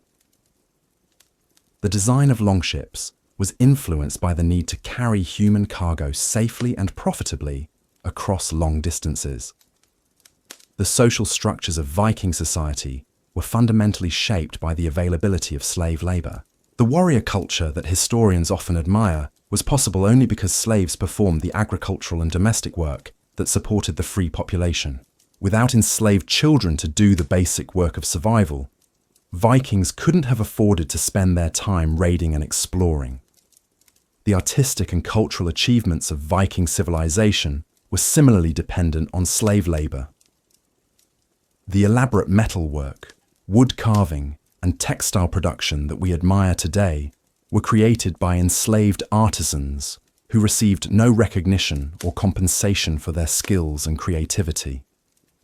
Even Viking religious practices were corrupted by their dependence on slavery. The gods they worshipped were portrayed as endorsing the enslavement and abuse of foreign peoples. The moral framework of their society was twisted to justify the unjustifiable treatment of innocent children. The legal systems that Vikings developed were designed primarily to regulate the ownership and treatment of slaves rather than to protect the rights of free citizens. Much of Viking law was actually slave law, dealing with questions of ownership, inheritance, and punishment that arose from treating human beings as property. The Vikings created elaborate legal categories to distinguish between different types of slaves and to regulate the relationships between slave owners. These legal frameworks were sophisticated and detailed, revealing the central importance of slavery to Viking social organization. The inheritance laws governing slave children were particularly complex because children born to slaves might have different fathers and therefore different ownership claims. Vikings developed detailed procedures for determining ownership of slave children and for resolving disputes between competing claimants. The marriage customs of Viking society were also affected by the availability of slave concubines and the practice of breeding slaves for specific characteristics. Free Viking women often had to compete with slave women for their husbands' attention, creating social tensions that affected family structures and child-rearing practices. The educational systems that Vikings developed for their own children were designed partly to prepare them for their roles as slave owners and managers. Viking children learned from an early age how to command slaves, how to recognize signs of resistance, and how to apply appropriate punishments. This education in domination and cruelty had lasting effects on Viking children, who grew up to be adults incapable of normal empathy or moral reasoning. A society that taught its children to torture other children inevitably produced adults who saw extreme violence as normal and necessary. The psychological profile of typical Viking adults reveals the corrupting influence of growing up in a slave society. Archaeological evidence and historical accounts suggest that Vikings had unusually high rates of mental illness, domestic violence, and social instability compared to other medieval populations. The normalization of extreme cruelty towards slave children created a general brutalization of Viking society that affected how Vikings treated each other, their neighbors, and their own families. Communities that routinely tortured children struggled to maintain stable social relationships and peaceful conflict resolution. The military tactics that made Vikings so successful in their raids and conquests were developed partly through practice on helpless slave populations. Vikings learned techniques for psychological warfare, siegecraft, and mass intimidation by experimenting on enslaved communities who couldn't fight back effectively. The reputation for extreme violence that preceded Viking raids was based largely on their treatment of captured populations, particularly children. Communities that heard about Viking practices often surrendered without fighting, rather than risk having their children enslaved and tortured. This reputation was carefully cultivated by Vikings as a form of psychological warfare that made their military objectives easier to achieve. The terror inspired by stories of child slavery was often more effective than actual military force in securing Viking victories. The intelligence networks that Vikings developed to support their raiding and trading activities were focused heavily on identifying communities with large populations of children who could be captured and enslaved. Vikings invested significant resources in gathering information about target populations, their defenses, and the best times to attack for maximum child capture. The seasonal patterns of Viking raiding were influenced by considerations related to child slavery. Raids were often timed to coincide with agricultural seasons, when adult men would be working in fields, and children would be more vulnerable to capture. The Vikings also developed specialized tactics for child capture that involved separating families, terrorizing adult populations into compliance, and quickly securing large numbers of young prisoners before organized resistance could develop. The logistics of managing large numbers of captured children during raids required sophisticated planning and coordination. Vikings had to arrange for food, water, shelter, and transportation for hundreds or thousands of children, while also managing their military objectives and protecting their own forces. The training programs that Vikings developed for managing slave children were passed down through generations and continuously refined based on experience. Masters shared techniques for breaking children's resistance, identifying potential troublemakers, and maximizing the economic value of their human property. These training programs were formalized and systematic, resembling modern corporate training programs in their attention to detail and measurement of results. Vikings kept detailed records of which techniques were most effective with different types of children and continuously improved their methods. The psychological techniques used by Viking slave masters were so effective that they influenced later systems of oppression throughout history. Many of the methods developed for controlling slave children were adopted by other societies and used in different contexts for centuries after the Viking Age ended. The scientific approach that Vikings took to human exploitation represents one of the earliest examples of systematic psychological manipulation being used for social control. Their techniques for breaking human resistance and creating compliance were studied and copied by later oppressive regimes. The legacy of Viking child slavery extends far beyond the medieval period and continues to influence how we understand the relationship between individual psychology and social systems. The Vikings proved that ordinary people could be conditioned to participate in extraordinary cruelty through systematic cultural indoctrination. The archaeological evidence for Viking child slavery continues to accumulate as new sites are excavated and new analytical techniques are developed. Each new discovery adds to our understanding of the scope and intensity of this system, while also revealing new details about the lives of individual victims. Recent DNA analysis of remains found in Viking burial sites has confirmed that many of the people buried as slaves were indeed children who had been taken from distant regions.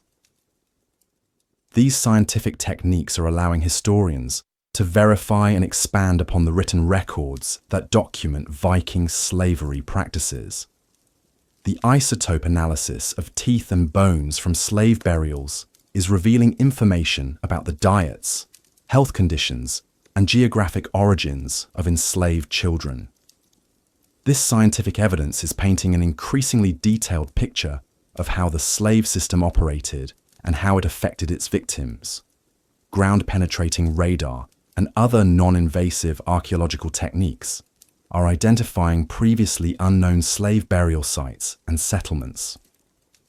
As more of these sites are investigated, the true scale of Viking slavery is becoming apparent, and it's larger than most historians previously believed. The preservation of organic materials in some Viking sites is providing unprecedented insights into the daily lives of slave children. Textiles, wooden objects, and even food remains are revealing details about living conditions, work assignments, and treatment that weren't recorded in written sources. The analysis of trauma patterns in skeletal remains is confirming the extreme violence that slave children experienced, while also revealing new information about specific torture and punishment techniques. The bones themselves are providing testimony about suffering that was never recorded in historical documents. The study of Viking slavery is being revolutionized by interdisciplinary approaches that combine archaeology, history, psychology, and other fields. This comprehensive methodology is revealing connections and patterns that weren't visible when each discipline worked in isolation. The psychological research on trauma and its effects is helping historians understand the mental health consequences of Viking slavery practices. Modern knowledge about PTSD, developmental disorders, and inherited trauma is illuminating aspects of the historical record that were previously difficult to interpret. The comparative study of slavery systems throughout history is revealing that Viking practices were both more systematic and more psychologically sophisticated than many other forms of human bondage. The Vikings appear to have been pioneers in the scientific application of psychological torture for social control. The economic analysis of Viking society is confirming that slavery wasn't. The economic analysis of Viking society is confirming that slavery wasn't just a peripheral activity, but the fundamental foundation upon which their entire civilization was built. When historians calculate the actual monetary value that slave labor contributed to Viking society, the numbers are staggering and completely reframe our understanding of how their culture functioned. Conservative estimates suggest that slave labor accounted for at least 60% of all productive work in Viking society. This wasn't just manual labor either. Enslaved artisans produced the intricate metalwork, wood carvings, and textiles that we associate with Viking craftsmanship. Enslaved farmers grew the food that fed the free population. Enslaved sailors helped crew the ships that carried Vikings on their famous voyages. But the economic impact went far beyond simple labor contribution. The Vikings had developed what economists today would recognize as a sophisticated financial system based on human capital. Slaves weren't just workers. They were investments, currency, and collateral, all rolled into one. Wealthy Vikings would leverage their slave holdings to finance trading expeditions, military campaigns, and colonial settlements. A successful warrior might use his enslaved children as collateral to secure loans for weapons and ships. A merchant might trade slave children instead of coins to purchase goods from foreign traders. The Vikings created what was essentially a futures market in human beings. Contracts were written for the delivery of specific numbers and types of slave children months or years in advance. Merchants would pay deposits to secure access to children who hadn't even been captured yet, financing raiding expeditions in exchange for guaranteed access to the human cargo. These financial instruments were incredibly sophisticated for their time. Vikings developed standardized measurements for evaluating slave quality, insurance systems to protect against losses during transport, and credit arrangements that allowed smaller operators to participate in the slave trade without huge upfront investments. The international scope of Viking slave trading created one of the first truly global economies. Viking merchants established permanent trading posts from Dublin to Constantinople specifically to facilitate the movement of enslaved children. These trading networks connected Northern Europe with the Mediterranean, the Byzantine Empire, and even parts of Central Asia. The currencies used in different regions were often calibrated based on slave values. A healthy child might be worth a specific weight of silver in one market, but could be traded for different commodities in another location. Vikings became experts at currency arbitrage, moving children between markets to maximize their profits from regional price differences. The scale of these operations required massive logistical support systems that employed thousands of free Vikings in supporting roles. Shipbuilders, weaponsmiths, food suppliers, and financial specialists all depended on the slave trade for their livelihoods. Entire communities were economically dependent on the systematic exploitation of enslaved children. The technological innovations that made Viking expansion possible were funded primarily through slave profits.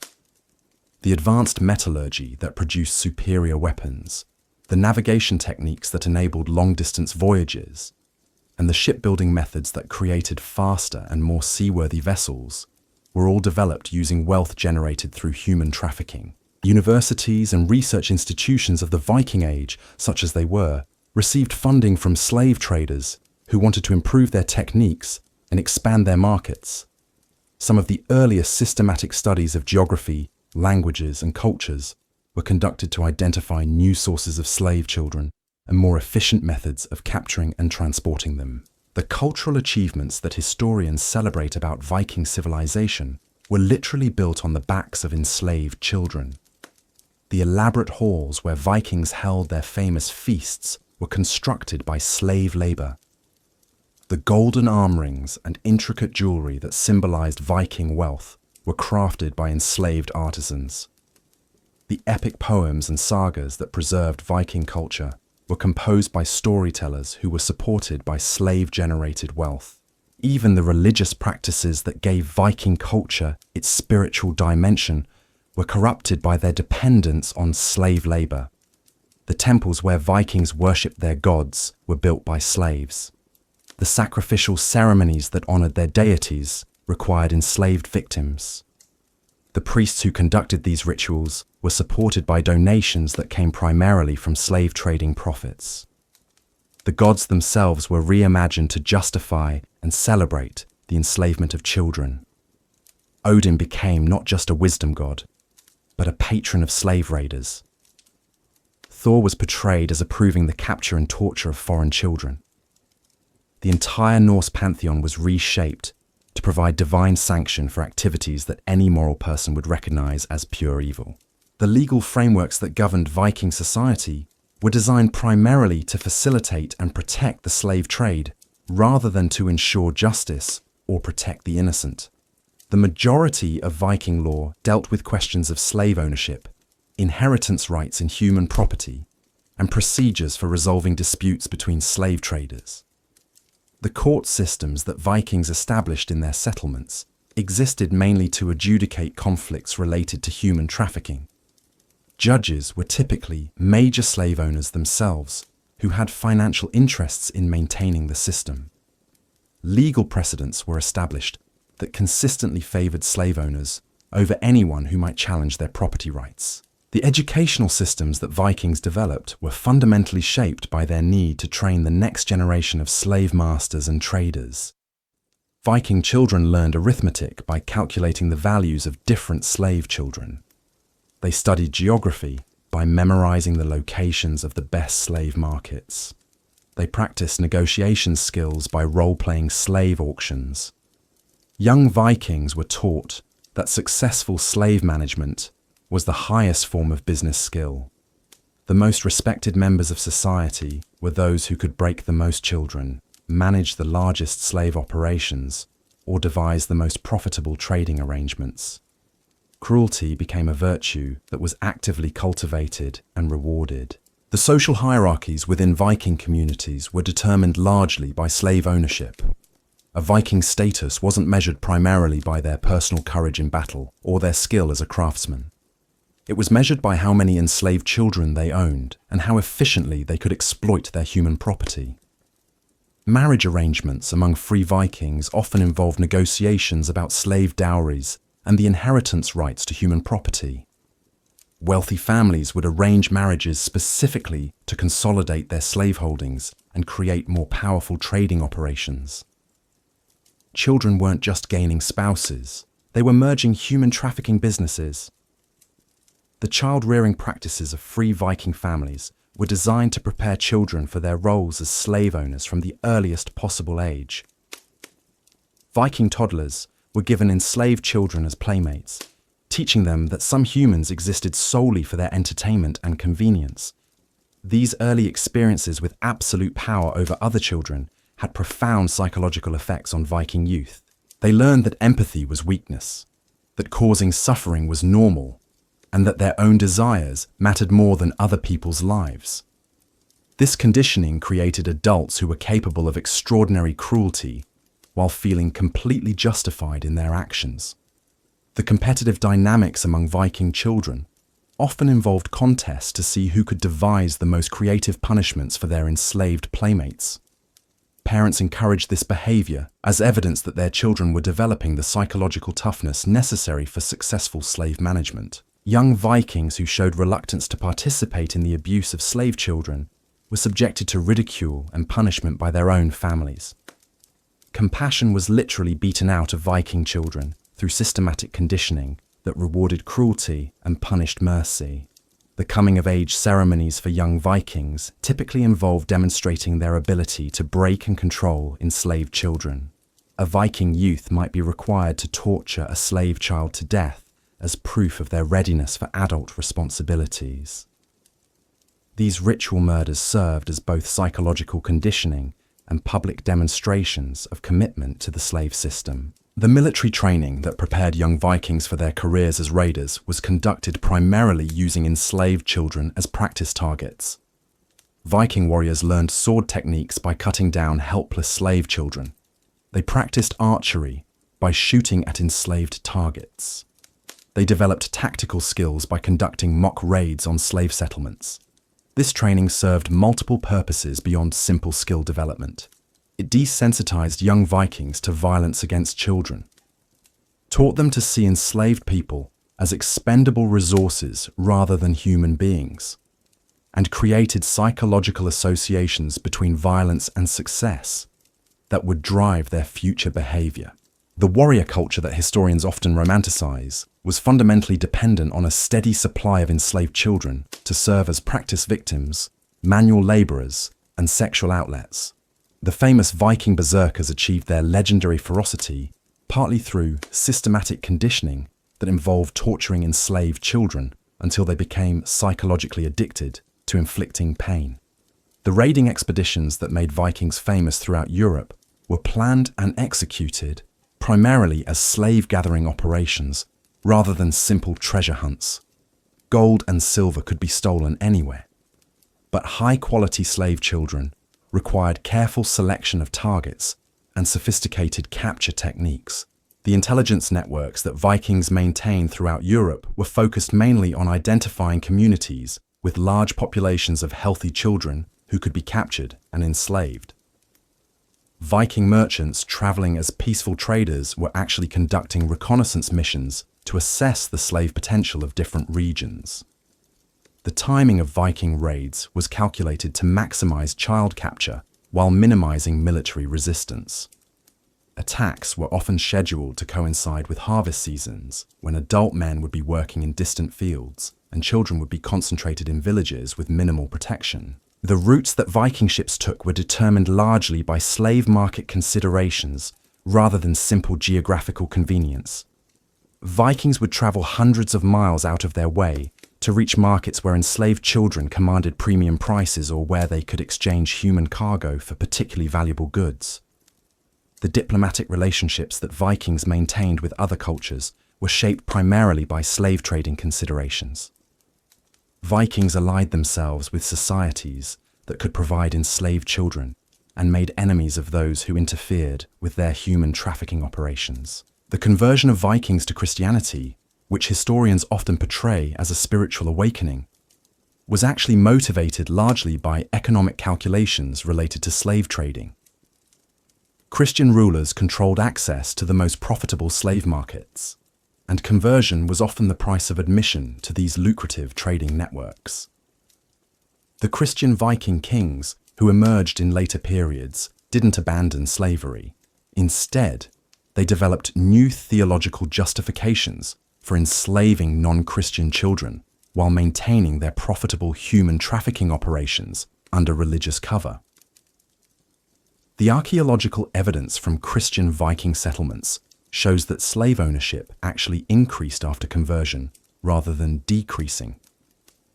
The new religion provided better legal frameworks for protecting slave property and more sophisticated justifications for treating enslaved children as less than human.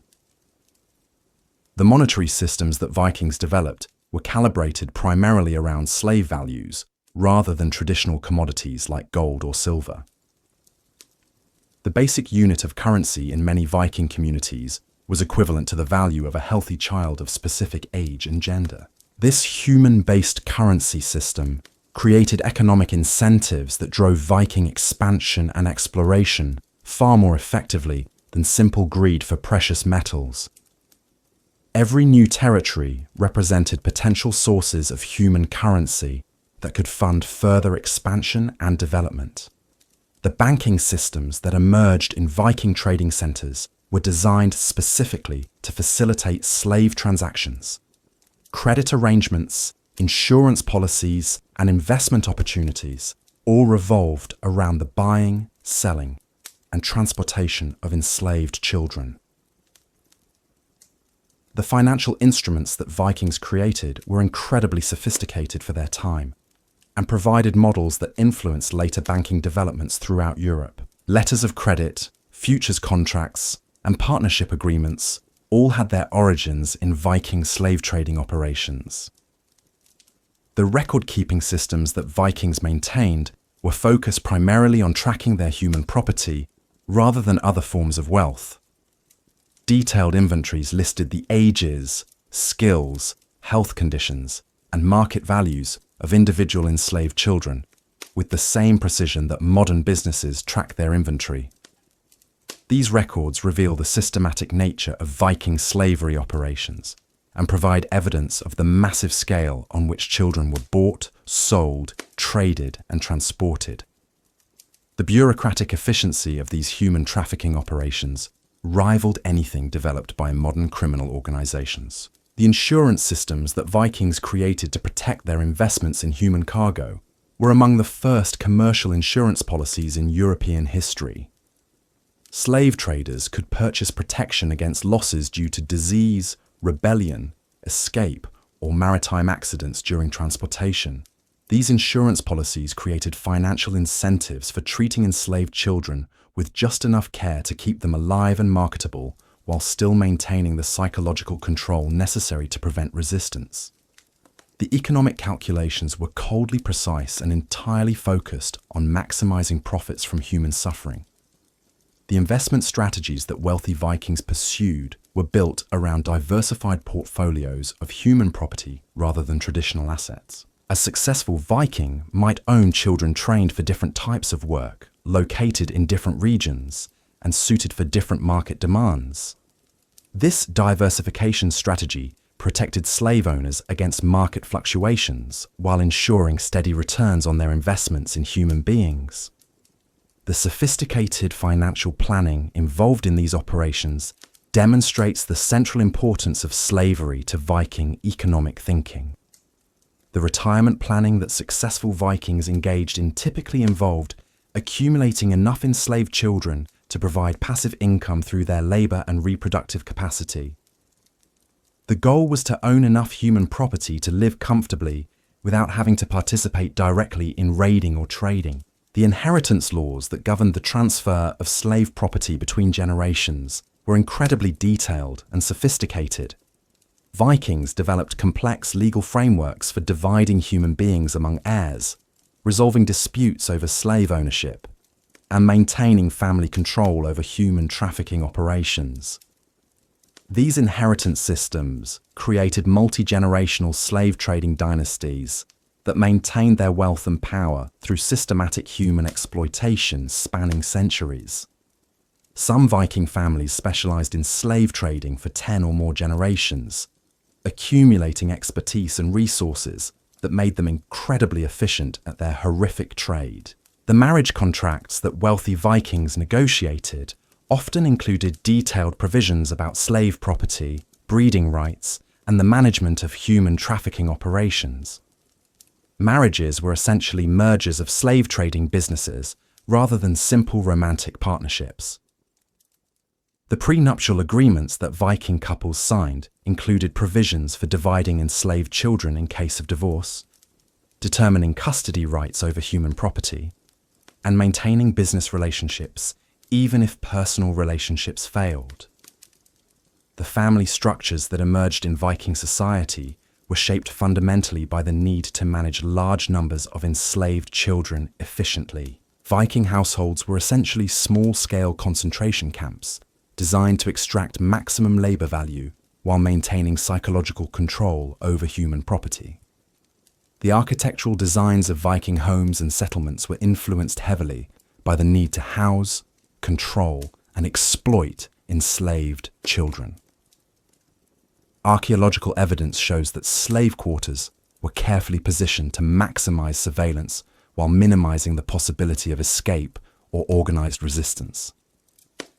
The technological innovations in construction, heating, and sanitation that Vikings developed were applied primarily to free areas of their settlements.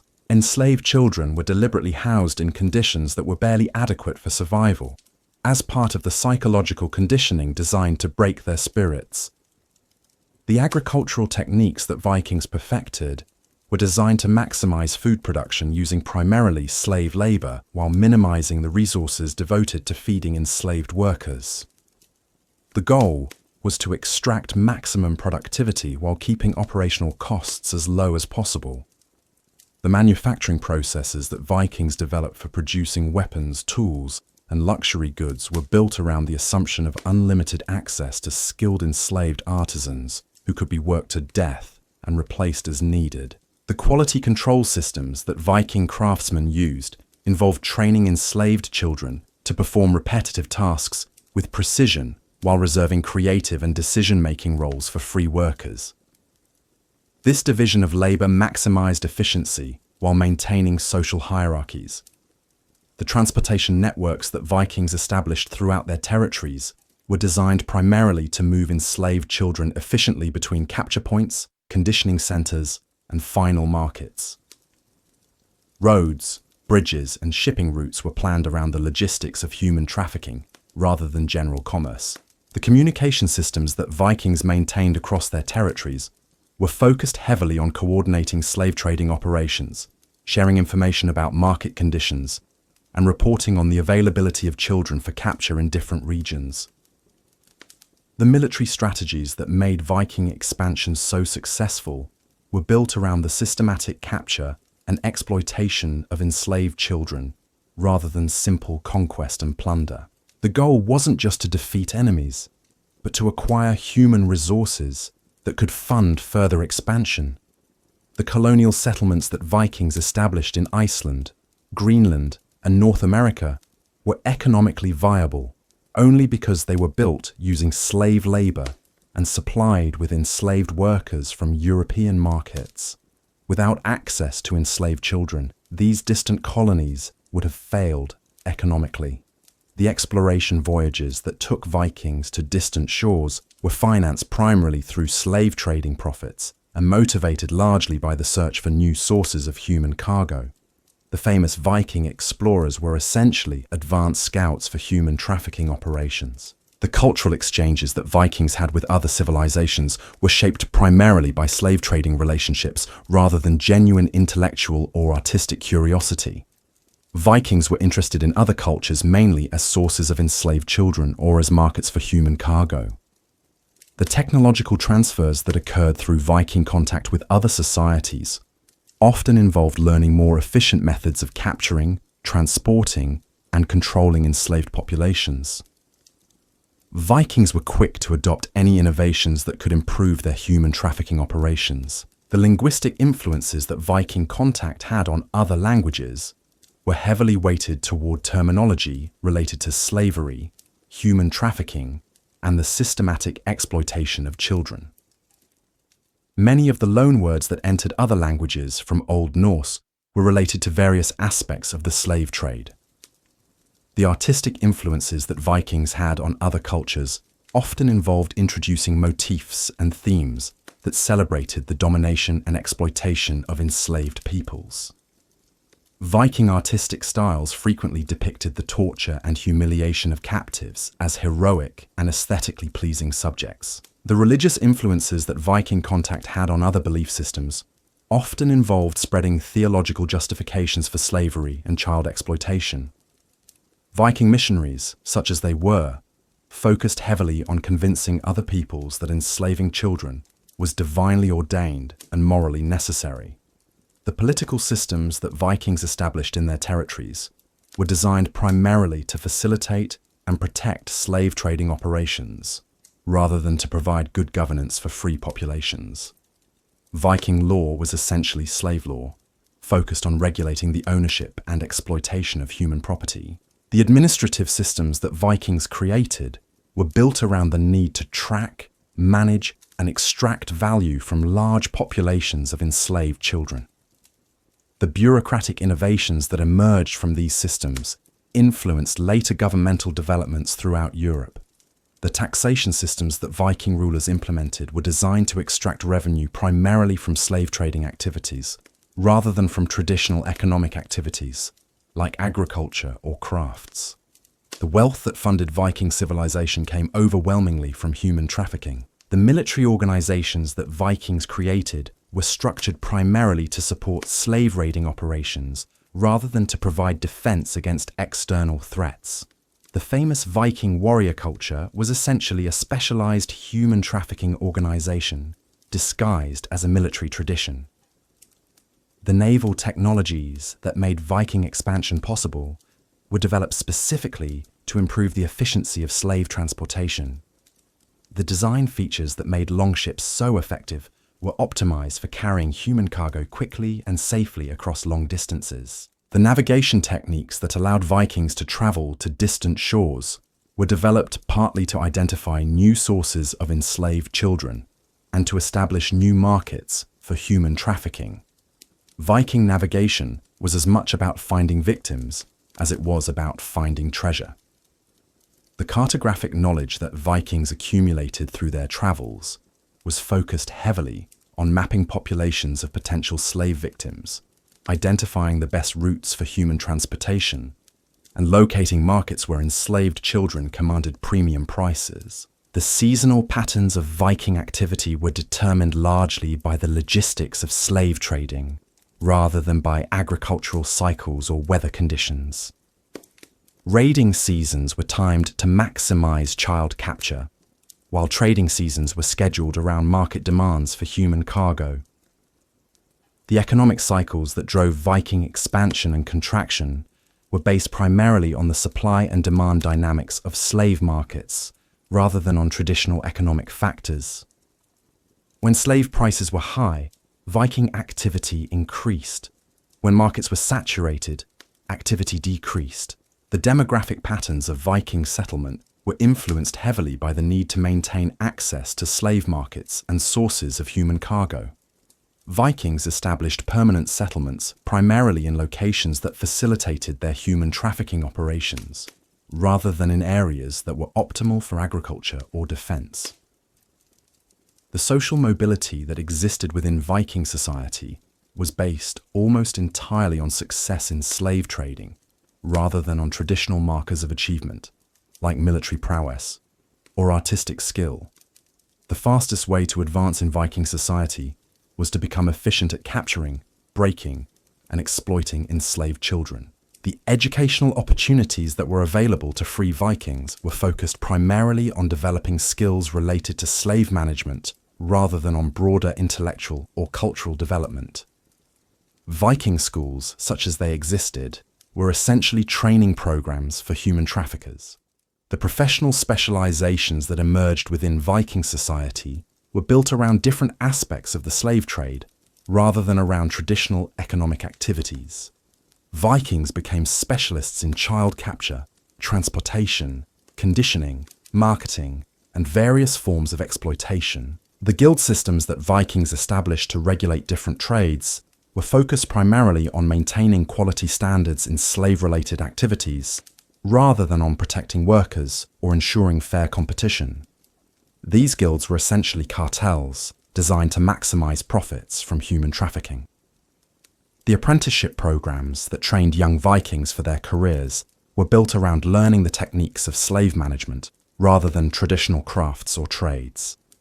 A young Viking learned his profession by practicing on enslaved children who could be tortured and killed with impunity. The scientific knowledge that Vikings accumulated through their activities was focused heavily on understanding human psychology, physiology, and behavior as it related to maintaining control over enslaved populations.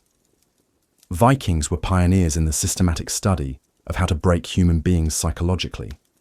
The medical knowledge that Vikings developed was applied primarily to keeping enslaved children alive and productive, rather than to improving health outcomes for free populations. Viking medicine was essentially veterinary science applied to human property. The psychological techniques that Vikings perfected for controlling enslaved children influenced later developments in warfare, governance, and social control throughout European history. Many of the methods used by later oppressive regimes had their origins in Viking slave management practices. The legacy of Viking slavery extends far beyond the medieval period and continues to influence modern understanding of how systematic oppression develops and maintains itself.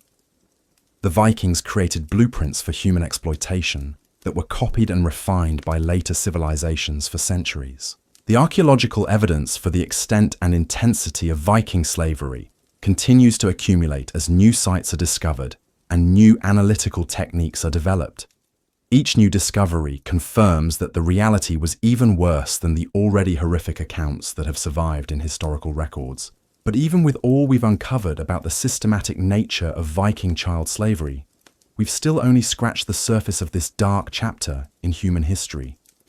The specific methods used to break children's resistance, the elaborate punishment systems designed to maintain terror, the calculated starvation used as a weapon of control, and the incredible stories of those few who somehow managed to survive with their humanity intact, all represent layers of horror and resilience that we're only beginning to understand.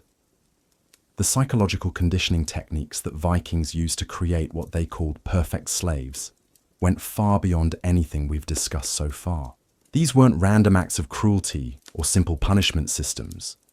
These were scientifically designed programs of mental destruction that would make modern psychological warfare experts take notes. The Vikings understood something that wouldn't be formally recognized by psychologists for another 1,000 years. They knew that the human mind could be systematically reprogrammed through carefully controlled trauma, and they had perfected techniques for doing exactly that to children as young as 3 or 4 years old. Picture this scenario. A newly captured child arrives at a Viking settlement after weeks of horror during transport. They're broken, terrified, and desperate for any sign of kindness or hope. This is exactly when the Vikings would begin their most insidious psychological manipulation. The child would be given a warm meal, clean clothes, and a safe place to sleep. For the first time in weeks, they would experience something resembling human decency. They would begin to hope that maybe their nightmare was over, that maybe their captors weren't the monsters they seemed to be. Then, just as the child began to relax and trust, the Vikings would rip away everything they had given. The food would be taken away, the clean clothes would be replaced with rags, and the child would be thrown back into conditions worse than before. But here's the truly diabolical part. The Vikings would tell the child that this punishment was their own fault, that they had somehow failed to deserve the kindness they had briefly received. This cycle of false hope followed by crushing disappointment would be repeated over and over again, sometimes for months or even years. Each time, the child would be told that they could earn better treatment through perfect obedience, only to have any small improvement in their conditions taken away for increasingly arbitrary reasons. The psychological impact of this treatment was devastating and precisely calculated. Children learned that hope itself was dangerous, that trusting anyone could lead to unbearable pain, and that their own perceptions couldn't be relied upon. They developed what psychologists today would recognize as learned helplessness, so profound that many stopped trying to improve their situations altogether. But the Vikings took this psychological manipulation even further. They understood that completely destroying a child's spirit wasn't always the most profitable approach. Sometimes they needed slaves who could think and make decisions, but only within very narrow parameters that served their master's interests. So they developed what we might call selective conditioning. Children who showed intelligence or creativity weren't necessarily broken completely. Instead, they were taught to apply their abilities only in ways that benefited their owners. A child who showed artistic talent might be trained to create beautiful objects, but only for their master's glory. A child who demonstrated leadership qualities might be taught to manage other slaves, but never to question the system itself. This selective conditioning was incredibly sophisticated and required careful observation of each child's individual psychology. Vikings became expert at identifying children's natural strengths and then corrupting those strengths to serve their own purposes. They turned victims' best qualities against them, making children complicit in their own oppression. The religious programming that enslaved children underwent was particularly insidious because it attacked their spiritual foundation as well as their psychological one. Children were forced to participate in elaborate ceremonies designed to make them renounce their family's gods and accept Viking deities as their new spiritual masters. But this wasn't just about changing religious beliefs. The Vikings used these conversion ceremonies as opportunities for ritual humiliation and psychological manipulation that went far beyond simple religious instruction. Children were forced to participate in mock sacrifices of figures representing their birth parents. They were made to recite prayers asking their former gods to punish them for being weak enough to be captured. These ceremonies were designed to create spiritual confusion and self-hatred that would last for the rest of the child's life. Even children who eventually escaped or gained freedom often struggled with religious faith because their earliest spiritual experiences had been corrupted by systematic abuse. The Vikings also understood the power of peer pressure and social isolation in maintaining control over enslaved children. They deliberately created artificial hierarchies within slave populations, giving some children slightly better treatment in exchange for helping to police and control others. These privileged slaves were often the most psychologically damaged because they were forced to choose between their own survival and the welfare of other children. They lived in constant fear of losing their slightly better position while carrying enormous guilt about their complicity in the suffering of their fellow slaves. The competitive dynamics that Vikings created among enslaved children were carefully designed to prevent solidarity and mutual support. Instead of working together against their oppressors, children were constantly competing with each other for the smallest improvements in their treatment or the tiniest scraps of additional food. This competition wasn't natural or inevitable. It was artificially created through deliberate scarcity and manipulation. Vikings would often have plenty of food available, but would create artificial shortages to force children to fight each other for survival. They understood that children who saw each other as competitors rather than allies would never be able to organize effective resistance. The punishment systems that Vikings used weren't just about deterring specific behaviors. They were designed to create a climate of constant fear and uncertainty that made planning or resistance psychologically impossible. Punishments were often random and disproportionate, designed to teach children that they had no control over their fate and no way to predict what might happen to them. A child might be severely beaten for some minor infraction one day, then ignored for committing a much more serious offense the next day. This unpredictability was intentional and served to keep children in a state of constant anxiety that made clear thinking and long-term planning nearly impossible. The Vikings also used collective punishment strategically to turn enslaved children against each other. If one child attempted to escape or showed signs of resistance, multiple children would be punished for the individual's actions. This created tremendous peer pressure against any form of defiance and made potential rebels afraid that their actions would harm innocent friends. The isolation techniques that Vikings used on particularly resistant children were designed to cause complete psychological breakdown without permanent physical damage that would reduce the child's economic value. Children might be kept in complete darkness for weeks, deprived of human contact, and fed just enough to keep them alive while their minds slowly disintegrated. These isolation periods weren't just punishment. They were psychological experiments designed to determine exactly how much sensory deprivation and social isolation the human mind could endure before complete breakdown occurred. The Vikings were conducting research that wouldn't be formally studied by psychologists for another millennium. When children were returned to the general population after these isolation periods, they were typically completely compliant and often served as examples to other slaves of what resistance would cost them. The psychological damage was so severe that many never recovered their ability to think independently or form normal social relationships. The sexual exploitation of enslaved children was systematic and began at shockingly young ages. But it wasn't just about satisfying adult desires. It was another tool of psychological control designed to destroy children's sense of personal boundaries and self-worth. Vikings understood that sexual abuse created a special kind of psychological damage that was particularly effective at maintaining long-term control.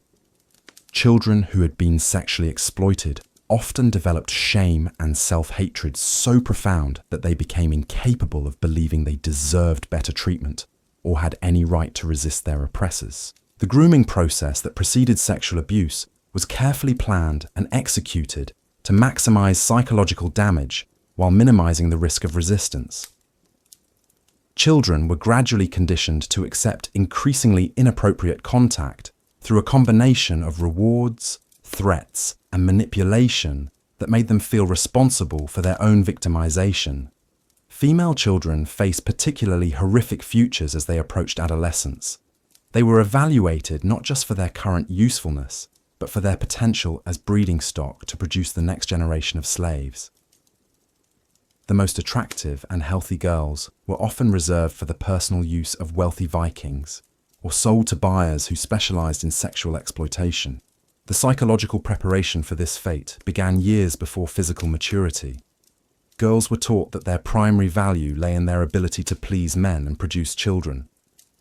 They were conditioned to see sexual submission as natural and inevitable, while being systematically stripped of any sense of personal agency or self-worth. Male children faced their own forms of sexual exploitation that were designed to emasculate them and destroy any potential for future leadership or resistance. Boys who showed signs of strength or independence were often subjected to particularly degrading sexual abuse designed to break their spirit and teach them that they were powerless against their oppressors. The Vikings also used sexual abuse as a form of entertainment and social bonding among the free population. Wealthy Vikings would sometimes host parties where guests were encouraged to abuse enslaved children for their amusement. These events served multiple purposes, providing entertainment while also demonstrating the absolute power that free Vikings held over their human property. The medical experiments that Vikings conducted on enslaved children were disguised as practical necessity, but were actually systematic research into human physiology and psychology. Vikings wanted to understand exactly how much abuse the human body and mind could endure while still remaining functional and productive. These experiments involved deliberately inflicting various types of injuries and illnesses to study healing processes, pain tolerance, and psychological responses. Children were infected with diseases, subjected to extreme temperatures, and injured in controlled ways to gather data that would help Vikings manage their human property more effectively. The Vikings kept detailed records of these experiments, noting which children survived different types of abuse, how long various injuries took to heal, and what psychological techniques were most effective at maintaining compliance. This systematic approach to human experimentation provided knowledge that Vikings used to optimize their slave management practices. The nutritional experiments that Vikings conducted were designed to determine the minimum amount of food necessary to keep children alive and working while maximizing profits by reducing feeding costs.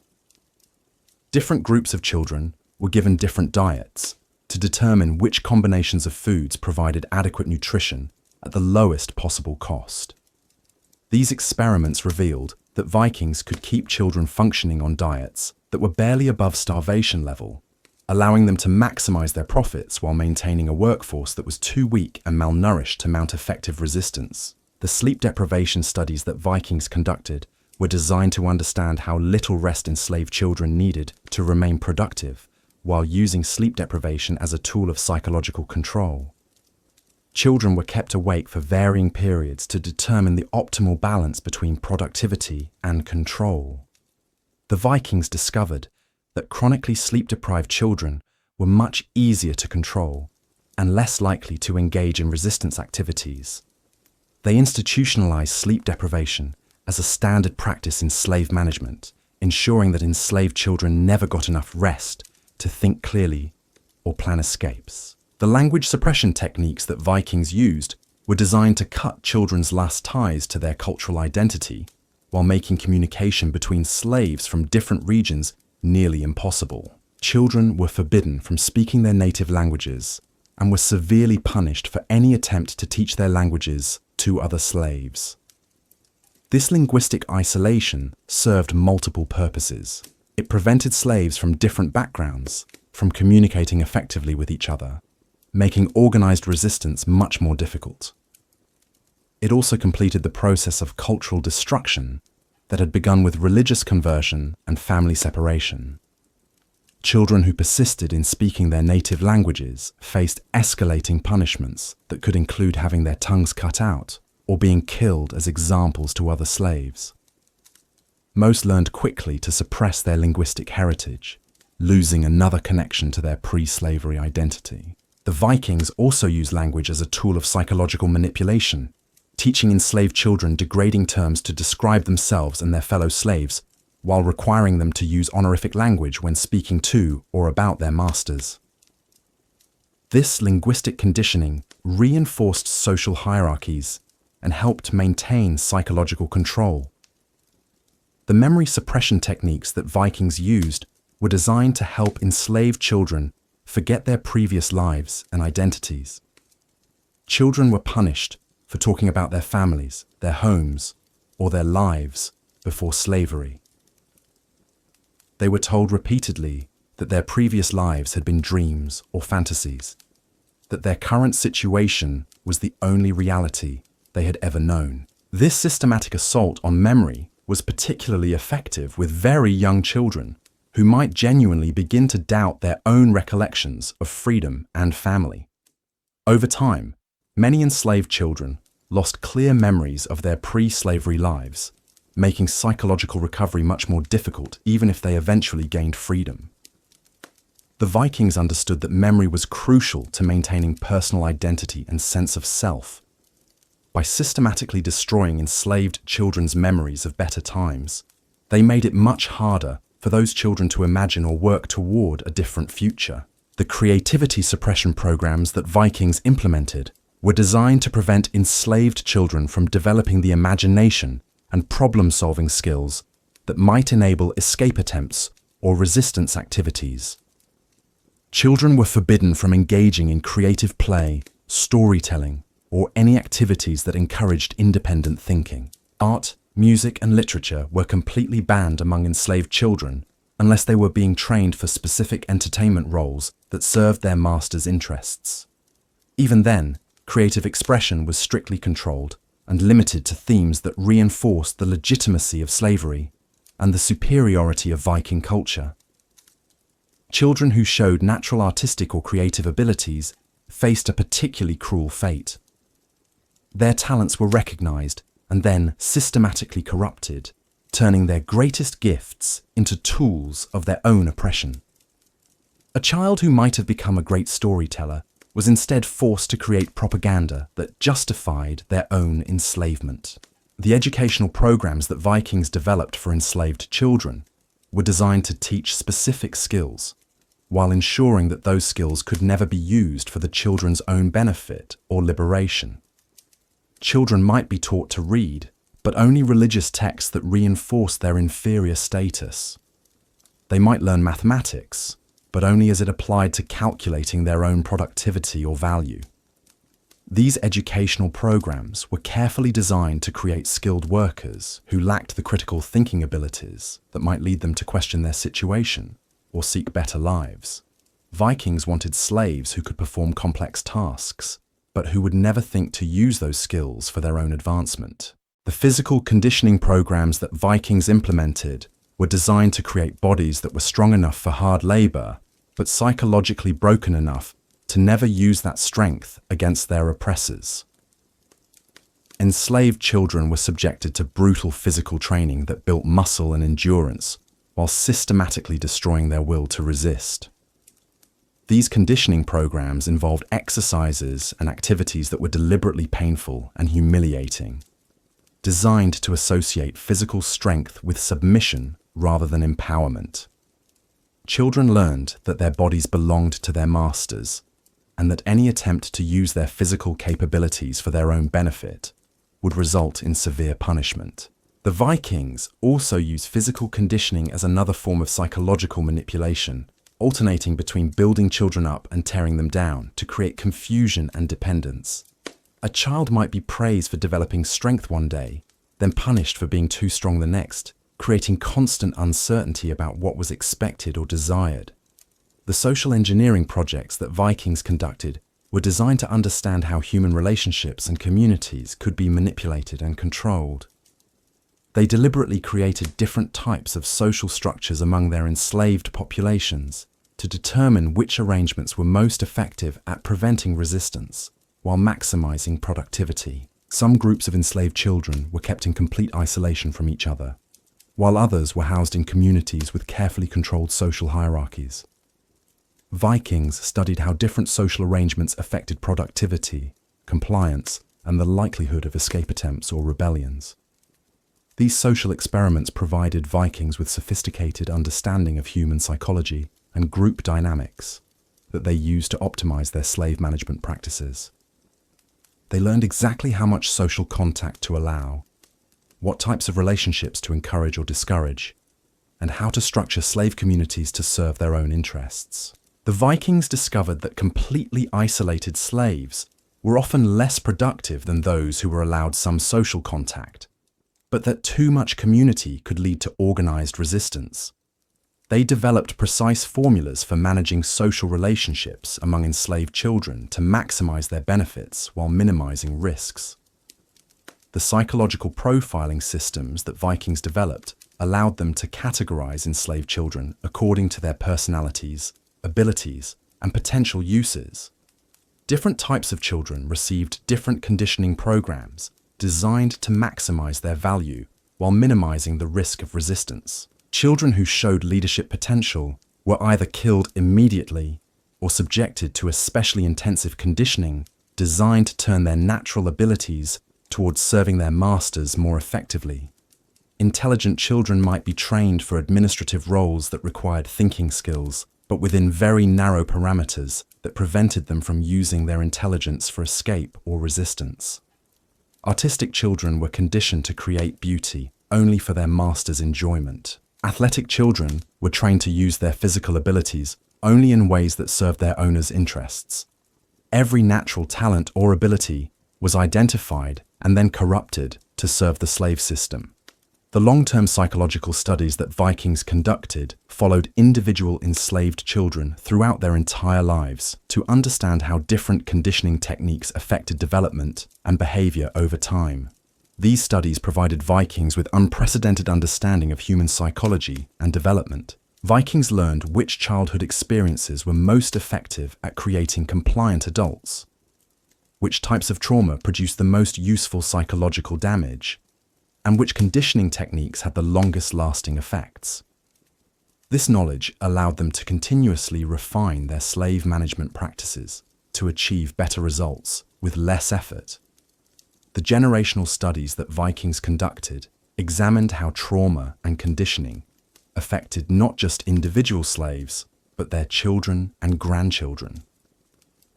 Vikings discovered that psychological damage could be transmitted across generations, creating inherited patterns of compliance and submission. This discovery led Vikings to develop breeding programs designed not just to produce physically strong slaves, but to create genetic lines that were psychologically predisposed to accept slavery as natural and inevitable. They were attempting to breed compliance into the human genome itself. The Vikings understood that their slave system would be most successful if they could create populations of people who genuinely believed they deserved to be enslaved. Through systematic psychological manipulation spanning multiple generations, they were working toward creating a permanent underclass that would police itself and require minimal external control.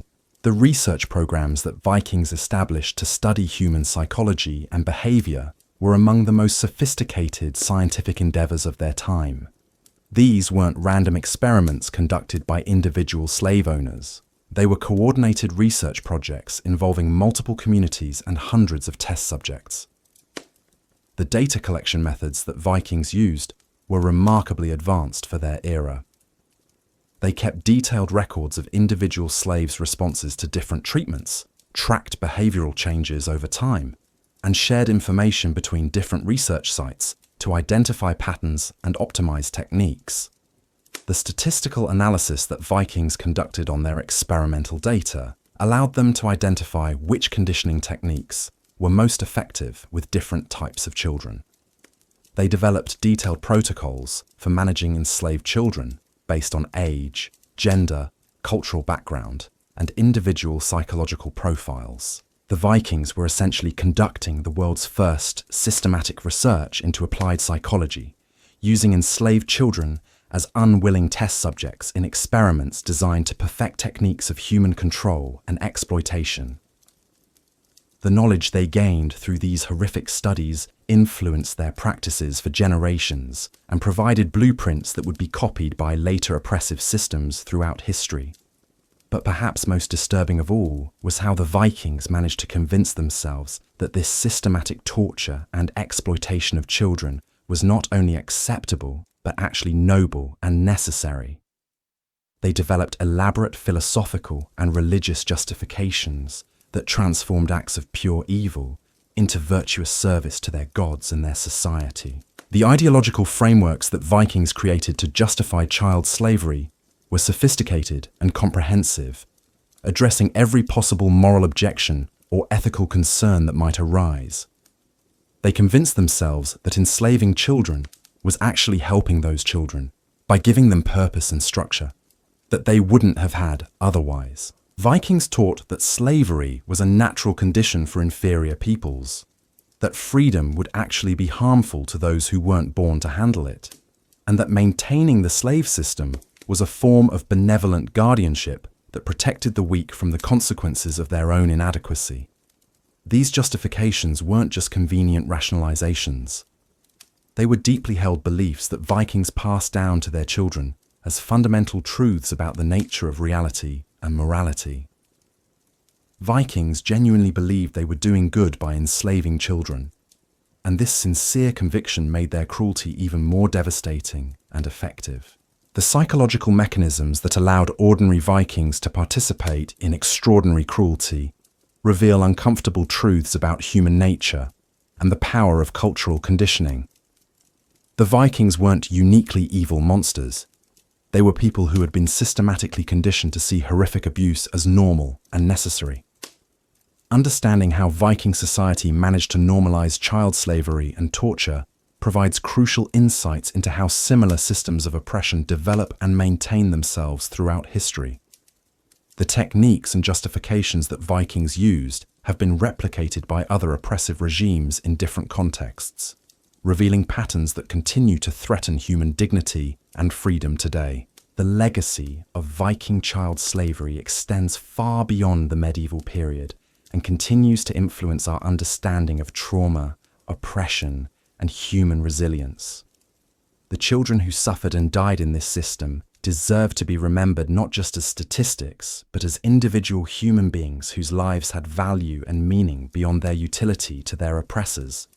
Their stories remind us that behind every system of exploitation are real people suffering real consequences, and that the cost of allowing such systems to develop and flourish is measured not just in immediate suffering, but in generations of inherited trauma and lost human potential. But we're still only beginning to understand the full scope of what these children endured and how their experiences shaped the world they lived in. The methods used to transport them, the markets where they were sold, the specific techniques used to break their resistance, and the rare but incredible stories of those who somehow managed to maintain their humanity despite everything the Vikings did to destroy it all, represent chapters of this dark history that remain to be fully explored and understood.